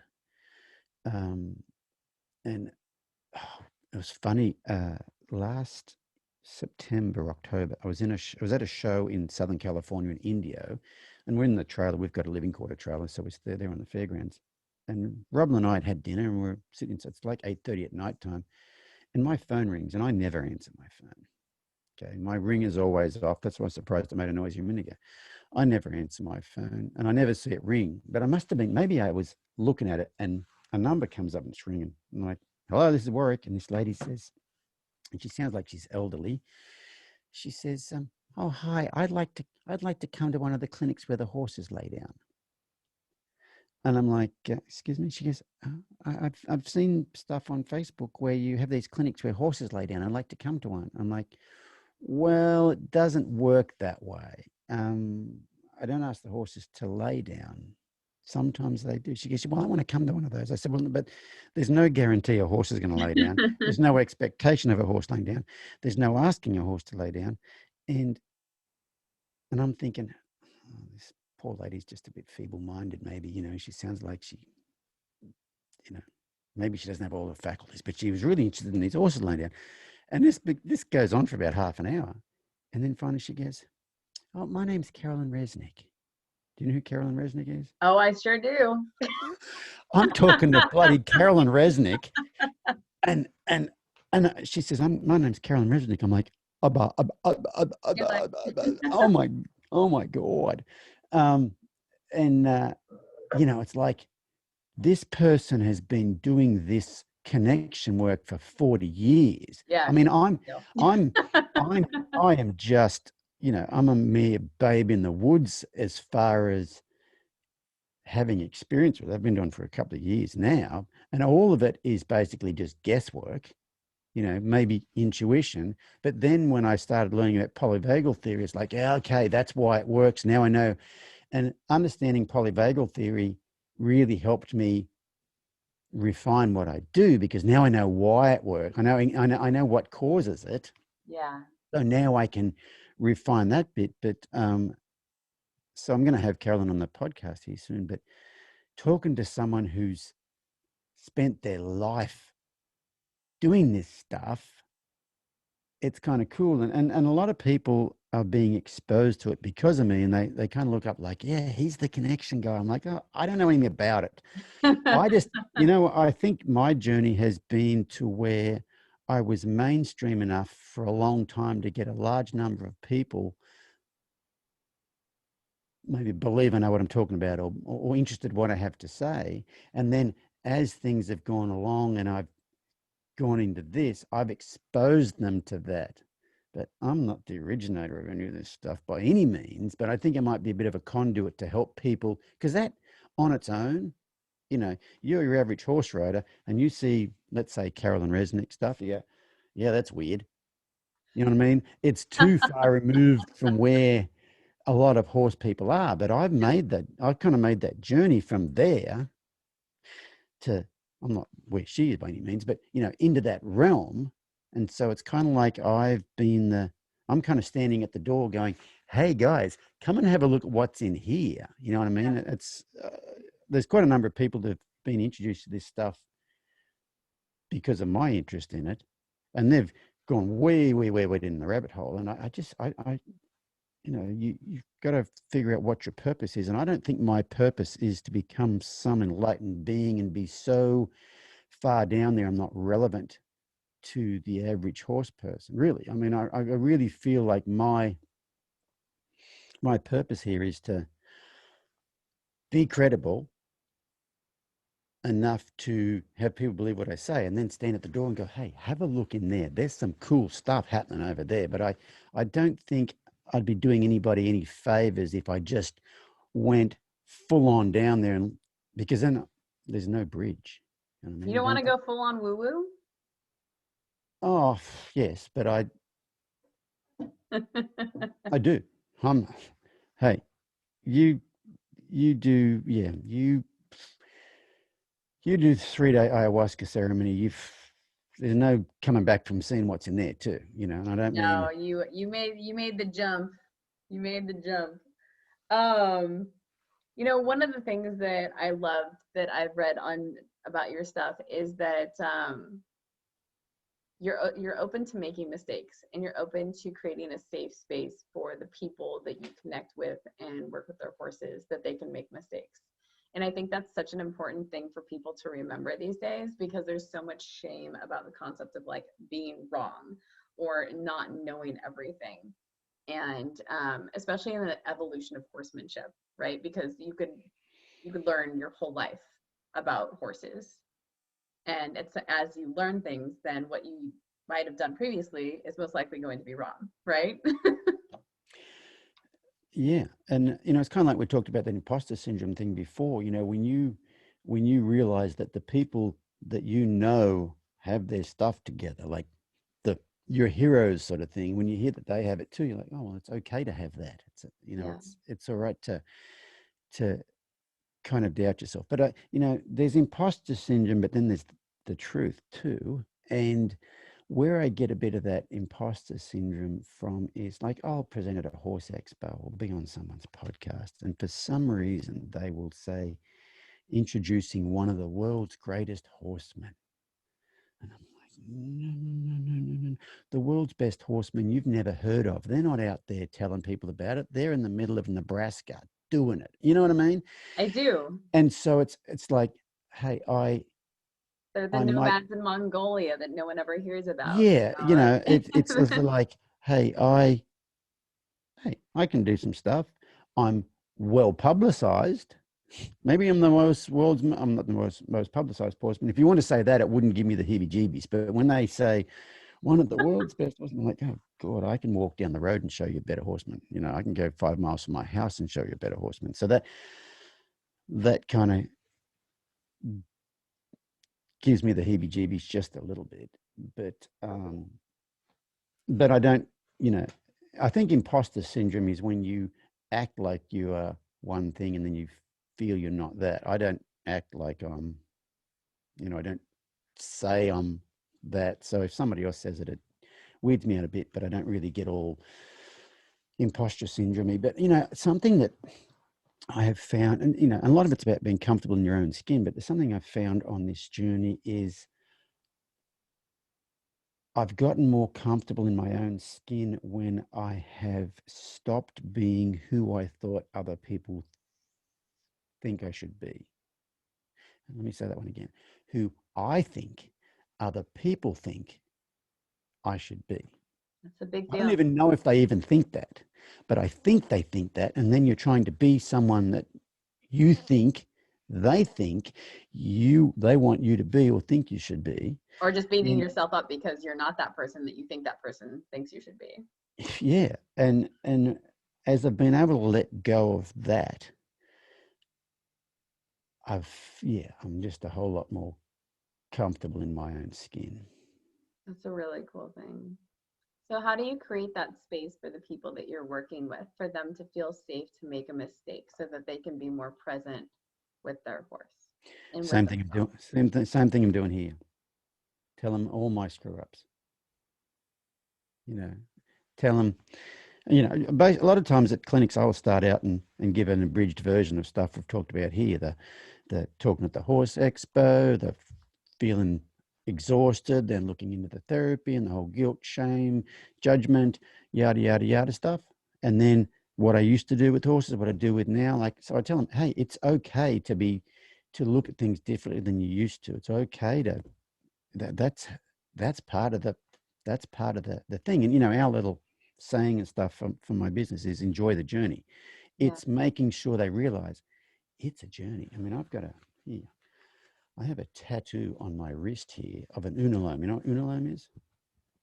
I don't think It's I a do. Buddhist symbol symbolizing your journey to enlightenment. Oh, I think I have seen that before. So it starts out a spiral. Okay. So Yeah. you've got no idea where you're going. You're spiraling around. And when you finally figure out your direction, you start going in the direction, but then you're going and then you double back. And then you get a bit further and then you go in the wrong way. And then you get a bit further, then you go in the wrong way. And as you go further and further, your double backs get less and less. And eventually you straighten out and that little dot at the end. Yeah, that sounds like my life. That's enlightenment. But even talking to people about that, that's how it goes. You know what I mean? There's a really good book that I recommend to people called Mastery by a guy named George Leonard. And it's about mastering anything. He was an Aikido master. And in that book, he talks about when you start any new endeavor, like a sport or whatever. Let's say my finger is down here. This is a graph. So this is skill. This is time. Okay. So you Okay. start out here and you learn something new. So, well, you've got more skill in your head. But then for some reason it drops off. You And got then 50. you're on this plateau where it's just flat for quite a long time. And then, oh, you'll get better. And then you seem to get worse. And then it's flat for a long time. And then you get better. And then you get worse. And then it's flat for a long time. What happens on that plateau is that's where you are building skill, working on the same thing over and over, which will give you the skill for your next upward surge. And It's then like you'll you're drop down. building a foundation of a house. Yeah.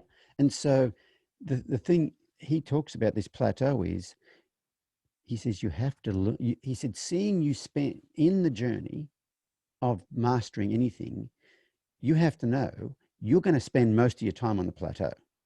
You don't have upward surges all the time. You go up, down, and then there's a long flat plateau. Then there's an up, down, and then there's a long flat plateau. He said, so you need to learn to love the plateau. You need to enjoy the plateau. You need to enjoy doing the work for the work's sake, not for the outcome. And he says, one of the most ancient spiritual practices of the Hindus, so one of the most ancient spiritual, one of the most spiritual, the ancient Hindu practices is karma yoga.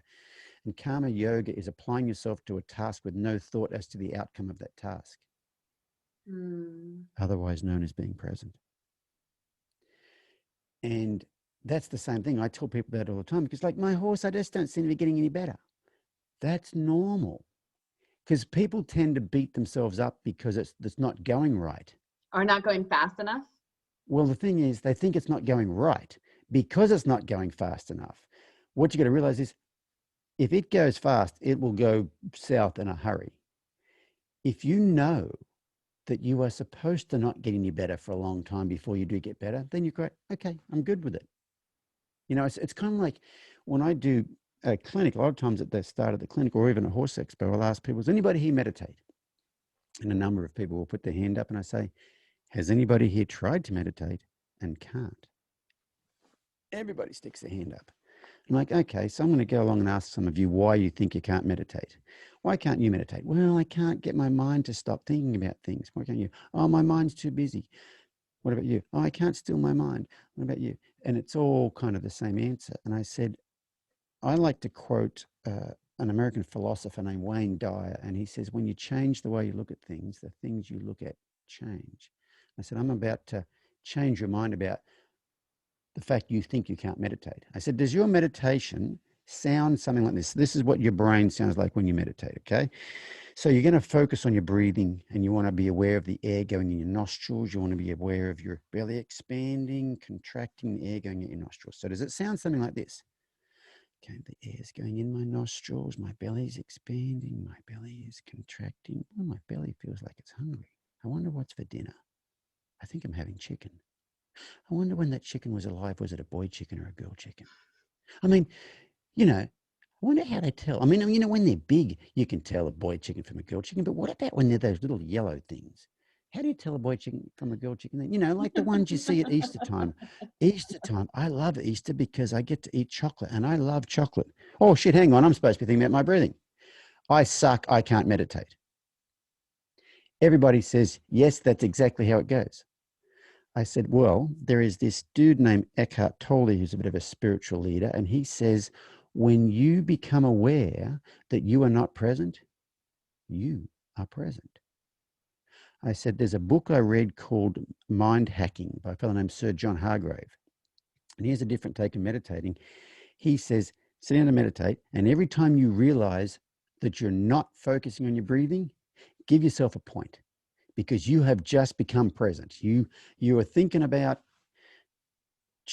dinner, chicken, boy chickens, girl chickens, little yellow chickens, Easter, chocolate. Oh, hang on. I'm thinking about chocolate and I'm supposed to be right at that very instant. Give yourself a point because you just became present right then. And I said, so what happens is, how do all of you people know that you suck at meditating? Because at some point in time, you became present enough to realize you weren't thinking about your breathing. And right then you said, I suck. Whereas right then you should go, I was doing it right. And it's the same with that plateau thing. If you understand what the journey looks like, and it's not a straight line, then when you are not on the straight line, instead of wishing it were otherwise, you're like, this is how it's supposed to be. Everything is perfect right now. Right. You know what I mean? And I think that's the secret right there, is to understand what it looks like. It's ugly. It's like the caterpillar, you know, it breaks before it turns into a butterfly. It doesn't, I mean, it's not born a butterfly. Absolutely. Oh, so many things. Sorry, I get a bit, I Oh start, no, I start channeling something. I love it. It's fantastic. But it's just, connection is so important and so profound, and the simplicity of it. Yeah. And sometimes as humans, I feel like we just make things so much more complicated than they need to be. Yeah, well, like say what I was just talking about right then, then you start in this self-judgment, like, well, why am I not getting any better? Why is it not a straight line? Why I must have, but if you realize that's how it's supposed to go, then you're fine with it. You don't complicate it. You don't try to make it something it's not. You can accept it. And I think learning how to accept rather than fight what's going on is quite a good skill. I've been taking cold showers for a couple of years now, and I actually have an ice bath. I have an ice chest in the garage that I have full of water, and I take ice baths most days. Props to you for that. And it's well, the reason I started doing it for depression, because when you're depressed, you're in your head. When you're in an ice bath, you're very, very bloody aware you're in an ice bath. Let me tell you. Yes. But the thing about it is, if you fight it, it is horrible. Yeah. It is painful. If you wish you weren't there, it's the longest 2 minutes of your life. It's only 2 minutes I get in there for. But if you learn to accept it. Give in. Yeah. Well, it's not so much give in, like in case you think give up. It's just accept it. It's just I guess I look at it more like giving in is not so much necessarily giving up, but more of the acceptance aspect. Yeah, That's the way that I was looking at that more and so. It's like helpful with the horses. Like, okay, my horse is standing on his hind legs. Good. He's standing still. He's just standing still on two legs. But, it's acceptance. It's rather than judging it as something other and making up a story about it. Yeah, no, definitely. And that actually leads me into my next question, which is some people say that their horse is being bad and they're shaming their horse or they're shaming themselves because there's something non-ideal occurring.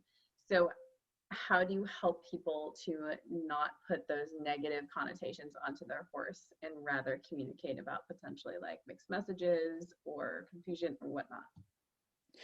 That's where that judgment practice I talked about before. It's really hard to not judge your horse if all day long you judge everything that comes in front of your eyes, including yourself. We all do it. It's a human condition. So I'm not pointing my finger at anybody who's very judgmental and saying you're a bad person.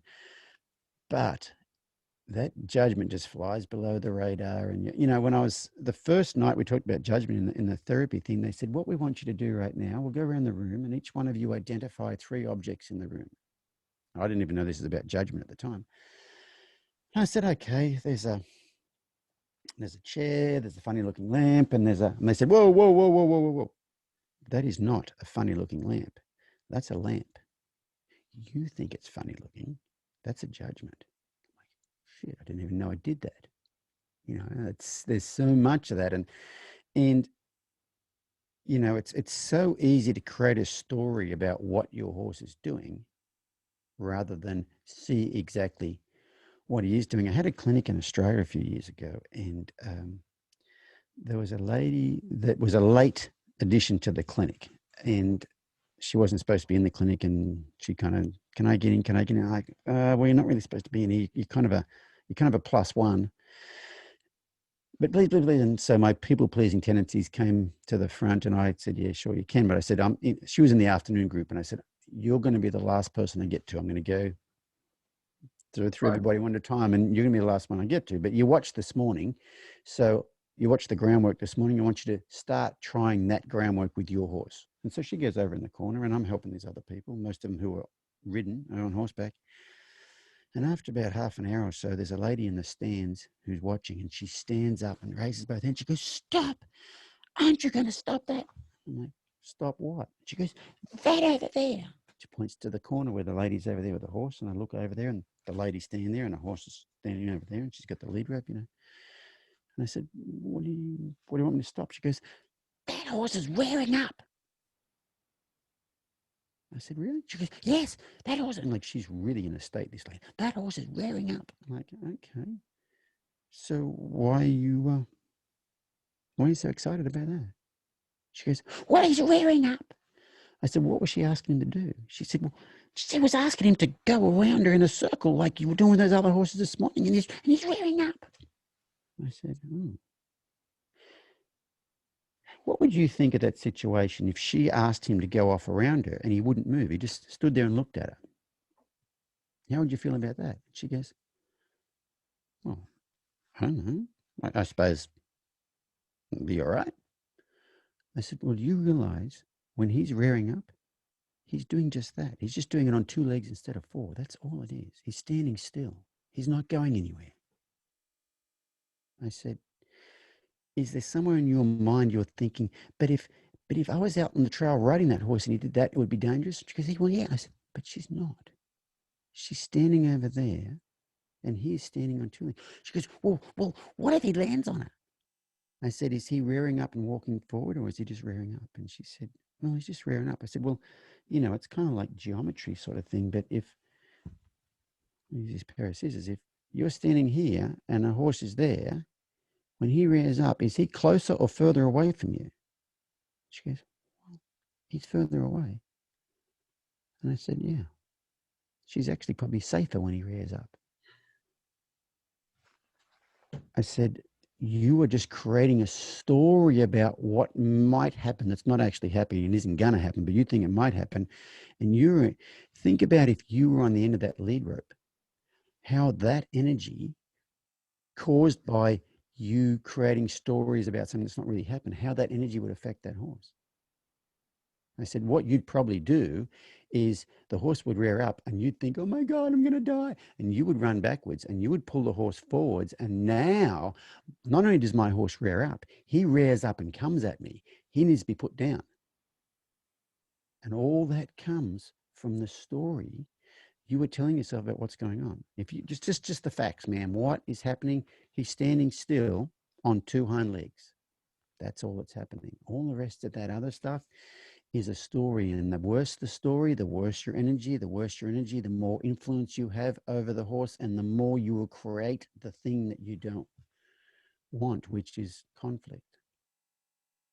And that's, so I tell that story a lot because a lot of people kind of look at me like, I never thought of it that way. But they don't get any closer to you. And like I've had people say, well, what if he lands on it? I said, well, the best thing to do when a horse rears up is not run forward and lay on the ground where their front feet were when they reared up, and then they probably won't land on you. Does that make sense? And I'm not trying to shame people or anything, but I do want people to like look through the veil of that judgment that we all have and those stories that we create, because that's a big one. Horses rearing up like that will really make people create stories. Yeah. But he was just standing still on 2 legs instead of 4. That's all it was. And that really, people kind of go, wow, I do have a big story. And yes, I was thinking if that was my horse and I was riding him out on the trail and he did that, that would scare the hell out of me. But she's not riding him. She's not on the trail. He's not coming forward. It's really nothing to be concerned about. Yeah. At this point in time. So it's just about, so that's that non-judgmental stuff, just being, like if you can accept that, and I don't mean accept it as in, yeah, it's a good thing, but not buy into it, not react to it. Go, just observe it. Go, okay, he happens to be standing on his hind legs and asked him to go off around me. So what was the scariest moment that you've had with one of your personal horses? Personal horses? I don't know if I've had any scary moments with personal horses. Or it could be with somebody else's. And like, okay, well, I can tell you that one. I'm a big believer in manifesting. And a couple of years ago, I've been a lot of places around the world, really cool places doing clinics. And so I kind of one day thought, I'm going to put it out there. I would like to be invited to go somewhere in the world, unlike anywhere I've ever been, to go work with some horses. Let it go. About 2 months later, I had an email from the wife of the British ambassador to Morocco. So my wife and son and I went to Morocco for a week. We stayed in the British ambassador's residence. That's amazing. Had a dinner in our honor, a 16-table dinner with the white-coated, the personal chefs and the whole bit. Got driven around in the Range Rover with the diplomatic plates, with the former SAS soldier driving us around, and got to go to the races at Casablanca and just all sorts of amazing things. And I got to work with a lot of stallions there, and they were owned under the control of something called the Royal Society for the Encouragement of Horses. And it's basically the encouragement of the Barb breed, which comes from the whole Iberian Peninsula there. And they're like a 3,000-year-old breed. And I got to meet the prince, who is in charge of the whole thing. So it's pretty cool. Yeah. And I spent 2 days working with these Barb stallions, and it was like they read the script. Like they come in, they're all big and tough, and in the end, they just would follow me around, and they're just the sweetest horses. They're beautiful. There's something about those Barbs. Like when they look you in the eye, they look into your soul. I don't know. I've not felt like that with horses before. So we worked with those horses, and then the British ambassador's wife, she has a horse too. And so one day she goes, well, can you come out and work with my horse? I'm like, sure. And so he's an Arabian stallion. He's been an Arabian racehorse, had been an Arabian racehorse. He no longer ran, so they were going to put him down, and she kind of rescued him, and I go out to work with him, and I get him out of his stall, and he doesn't know I'm alive mentally. Like he's here and he's here. I mean, you can lead him around. Oh yeah, no, I've known plenty of horses like that. But there's no feel, like they don't respond unless it's a physical. You can place him wherever you want. He's like a mannequin sort of thing, but those ears never come, like they don't even acknowledge you. And there was a round pen there. And so we led him across this big facility over to this round pen. And I said, what I'm going to do is turn him loose. And what I did with those Barb stallions too was, when I worked with them, I had them turn him loose in a round pen. And I just went in there, and they would be running around with their heads over the fence, like screaming and carrying on. And I had a flag with me, and I would just pick that flag up and just wave a little bit until I could get an ear to flick towards me. When they ear flicked towards me, I stopped. I wasn't trying to ask them to do anything. I wasn't putting pressure on them. And it was really about connection. It was really about getting them to change their focus onto me, but then letting them know I saw your focus change. Anyway, it was magic in the forest. It was like they read the script. So I was going to do the same thing with this horse. Anyway, I turned him loose, and he just runs around this round pen screaming and carrying on. And I let him run around for 10 minutes before he even attempted to do anything, and just stood there. Then I slowly started working with the flag, and I could get his attention, or get his ear a little bit. And then after the ear would come easily, I could kind of get the eye a little bit. And then after the eye, then he started coming over to me, and he'd come up and engage with me like, hey, how's it going? And off he'd go again, and I'd start all over again. And this went on I was probably working with him for 20 minutes, maybe half an hour. And I was starting to get somewhere. And then he came up to me at one point in time and was standing there. In retrospect, in looking back, I would say there was a lot of little things I did wrong. A lot of them was because, well, it's the British ambassador's wife's horse, and he hasn't killed her, so obviously it can't be too bad. I just let little things go. And she'd also been watching for the last 2 days. And so she's seen the whole process. I'll just give her the shortened version of the process. But anyway, he was standing near me, and he turned his head, and here comes 2 people leading a pony with a child on it. And he turns his head to look at this pony, And every time I got his attention before that, I was away from him. Okay. And he was standing right there. And I just kind of took that flag and just kind of tapped him on the ribs like, hey, pay attention. And he turned, leapt at me, bit me on the chest, took me down, knelt on me and mauled me. Then he gets up and runs across the round pen. And I jump up and I look and he's coming back for, his mouth's wide open. He's running straight, like running wide open straight at me. And I've got that flag and I kind of stepped towards him with the flag, trying to get him to turn off. And he was rearing up, trying to get around it like I was sword fighting a stallion. Oh my gosh. So I get him off. So he's mauled me. Then he gets up, runs across. Then he comes back. That first time he comes back at me, I get him off me. He goes back up the other side of the ramp and then turns around, comes straight, charging straight at me again. I get him off me a second time. I think I get him off me a third time. And the third time he goes over there and instead of turning around, coming straight back, he kind of stops and looks out through the fence. And I just jump over the fence and get out of there. And yeah, he'd bitten me right here. Like I had puncture marks and like I've still got scar tissue in there from it. So that was really pretty scary. Yeah. Scared the hell out of my wife because she's never seen anything like that before, you know. Oh yeah. And my son, he had been taking pictures, and when I got out there, I said, "Did you get pictures of that?" He goes, oh, "No, I totally forgot." He's like, Dad, I was too worried about you. Yeah. That night, we put the camera in the card reader of the computer. He's got a whole series of the whole thing going down, getting mauled, him rearing up, coming at me, the whole thing. Like he didn't even remember taking the pictures. And so, you know, there was a number of mistakes I made. One was, and we were going to go to the races in Casablanca that day. So I just kind of want to get this out of the way because I want to go and we're going to go to the races at Casablanca. You know. It's Casablanca. I mean, like, come on. So there was that. It's the ambassador's wife's horse, and she's not, you know, the world's most experienced horse person. So he must be a bit of a puppy dog. The studs the day before, I was very careful with them, and it worked like magic. And then the other part was, you know, the ambassador's wife, she's seen all this, and I don't want to bore her to, you know, people pleaser. Right. I don't want to bore her to death with all the same details that she watched for 8 hours yesterday and 8 hours the day before. I'll just, you know, do a bit of lip service and work with the horse a little bit. And then I've talking to a friend of mine from New Zealand, Kelly Wilson, and she works with a lot of wild horses they gather there, and she's worked with a lot of stallions, and I was telling her about it. And she said, every time I've been mauled by a wild stallion, it's been because I tried to get his attention when his attention wasn't available. Interesting. It was, and so, and I you know, and I think too that I was the first person who got his attention. No one else has ever paid any attention to that. And I'm probably the first person who said, I'm listening. Yeah.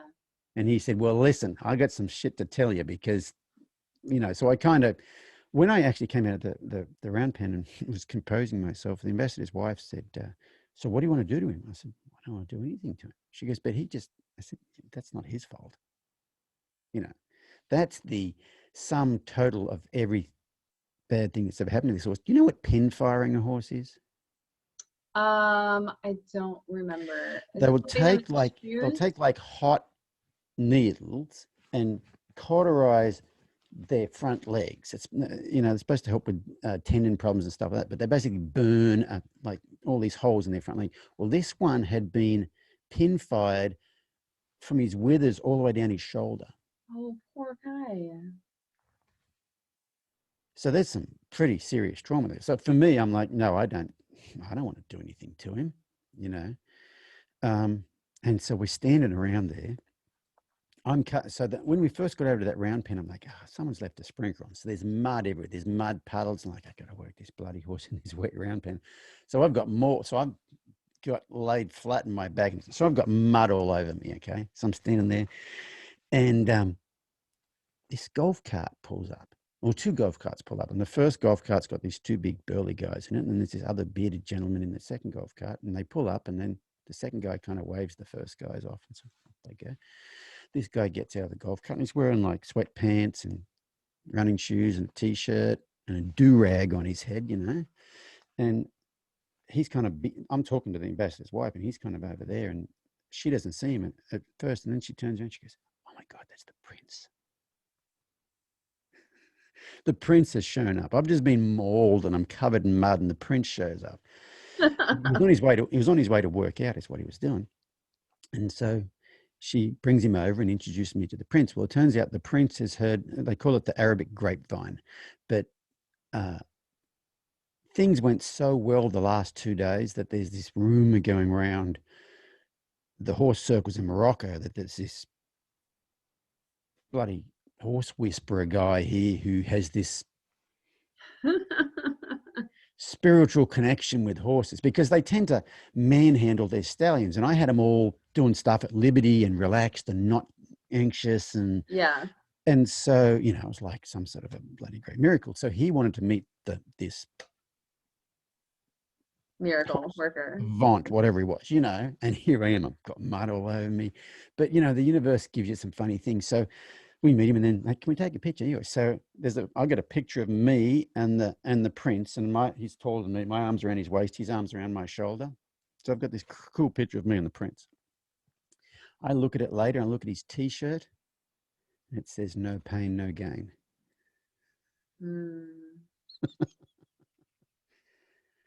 But yeah, that was a, and I thought I was okay with it, but that's when I was doing EMDR. And when I got back from that trip, I went to my EMDR therapist, and she says, "Is there anything you want to talk about?" I said, "Oh, I don't know.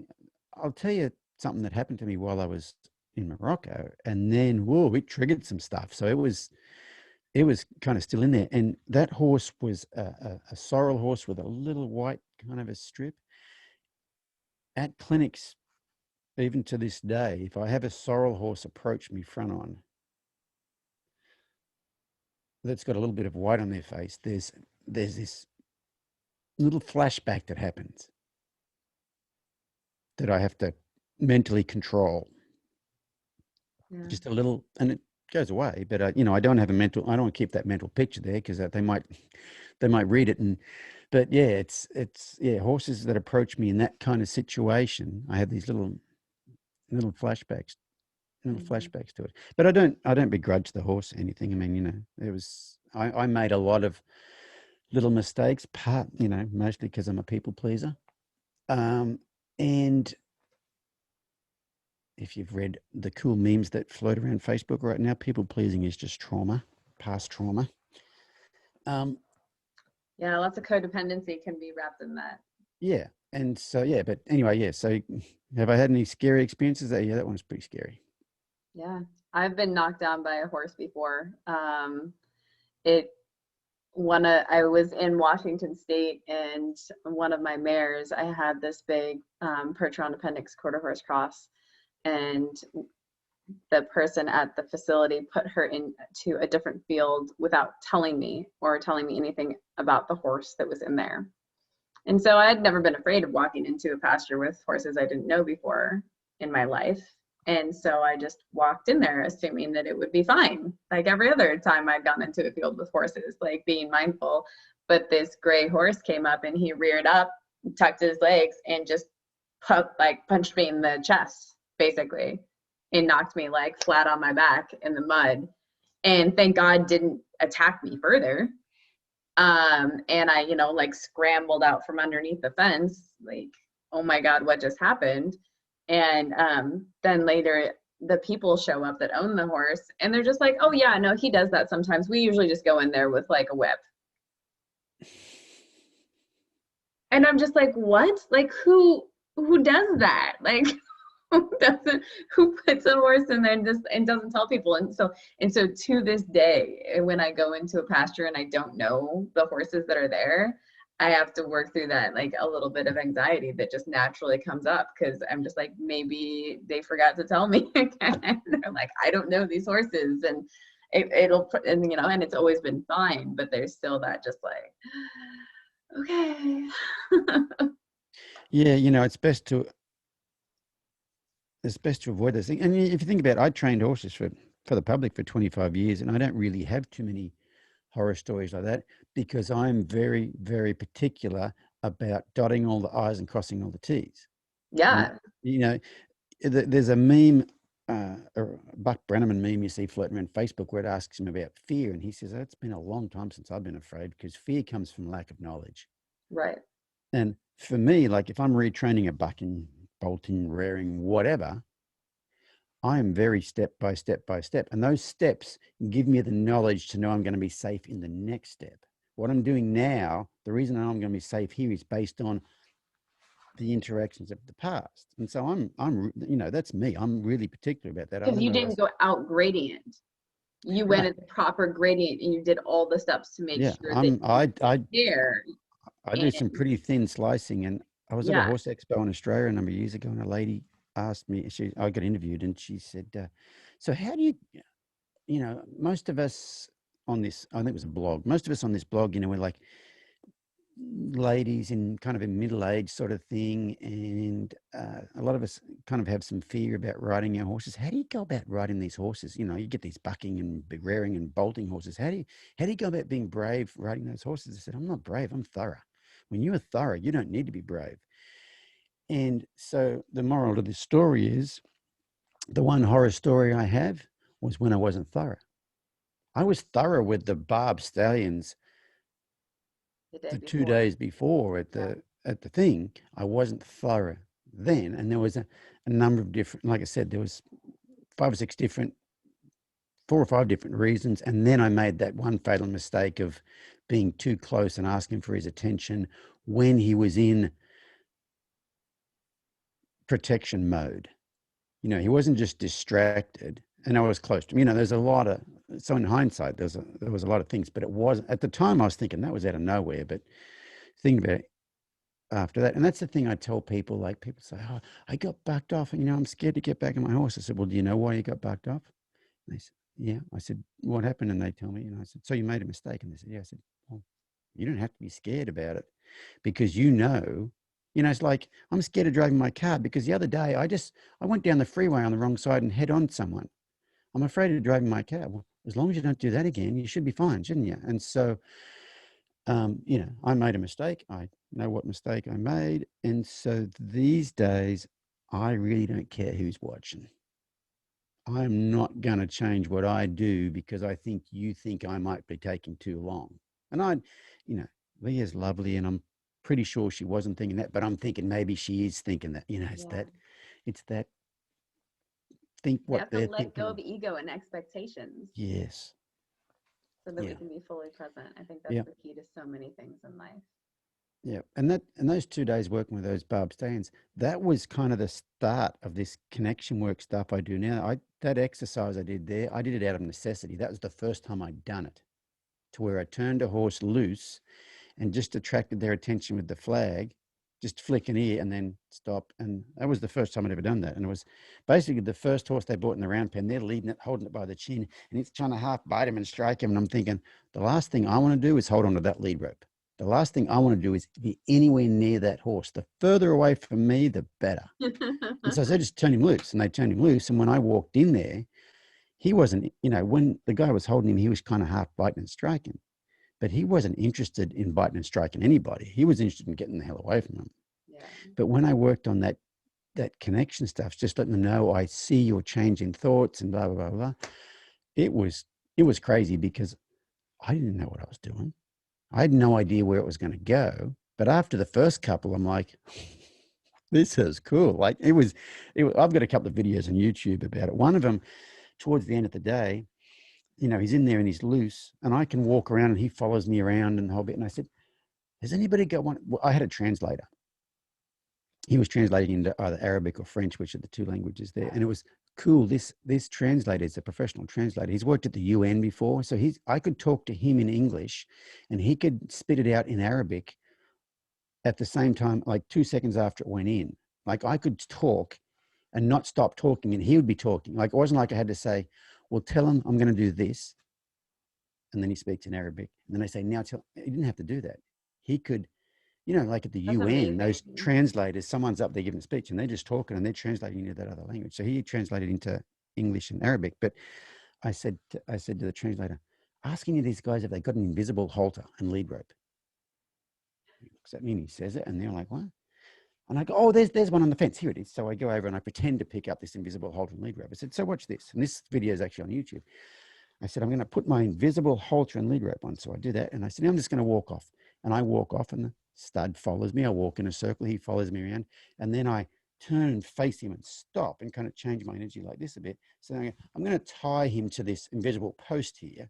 And because I'm facing him with my energy up a little bit, I step back. He doesn't follow me. It's not a beckoning energy. It's a solid energy. So I step back and he's just standing there like he's tied to a post. And then I go, now I'm going to untie him. I'm going to lead him around the other way. And I lead him. So I pretend to untie this invisible lead rope and I lead him around. And he just follows me around. And when I stop, he stops and just stands there. And I said, okay, that's good. And I pretend to take the invisible lead rope off and I go over and hang it back on the fence. So that little bit of theatrics was probably part of what the prince had heard. But what was funny was it was the same as the Mustang. I'd never done it that way before. And it was working with the first one that kind of, and it was such a huge shame. Some of them would just drop to their knees and roll and have a lay down there. And what was really crazy, across the street was a mosque. And when the call to prayer would come, so that whole, and there was one point in time, one of those barb stains has laid down and I've squatted down near him and the call to prayer comes from across the street. It was, gives me the chills thinking about it now, but yeah, it was very, very cool. That's awesome. Very cool experience. Well, my friend, I feel like we could talk for hours and hours, but it's been, I think, almost 2 hours already. Oh, really? If you can believe it. Yeah, it's been fabulous. So I will ask you my last question. I will use self-restraint and come to a close. And my last question is, who in the world inspires you? Who in the world inspires me?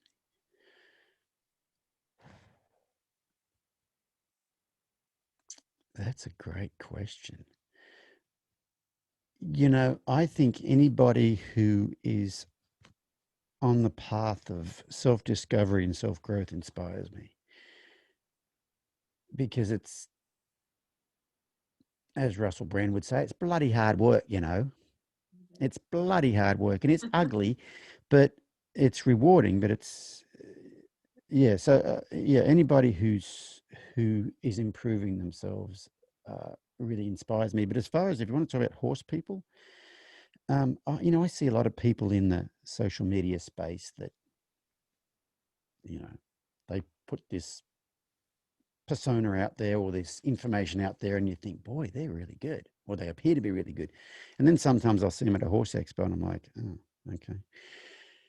And I've been following Elsa Sinclair's stuff for a few years, and then a couple of years ago at a horse expo in New Zealand, Elsa was there and I got to meet Elsa, and so I went to watch one of Elsa's demos, and about 15 minutes into Elsa's demo there's a lady sitting next to me who had been at a clinic of mine the weekend before. I didn't know her. She was just a spectator at the clinic, and I happened to sit down and I'm like, hey, how's it going? Thanks for coming to the clinic. We're sitting there watching Elsa, and about 15 minutes in, I tapped her on the shoulder and I said, you know what? I think I don't really know anything about horses.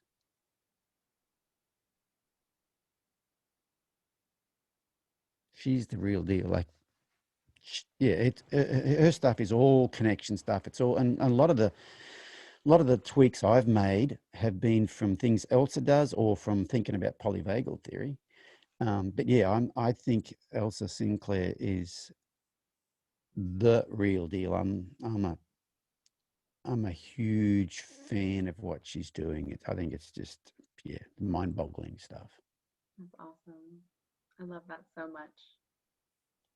Well, Warwick, thank you so much for being on the show tonight. It has been a true pleasure. And I feel like we might have to do another one in the future just because there's so many fun things to talk about. Oh yeah, we haven't even got started yet. I know. I'm just like, oh my goodness gracious, we could just make it like a 3-part series. We could.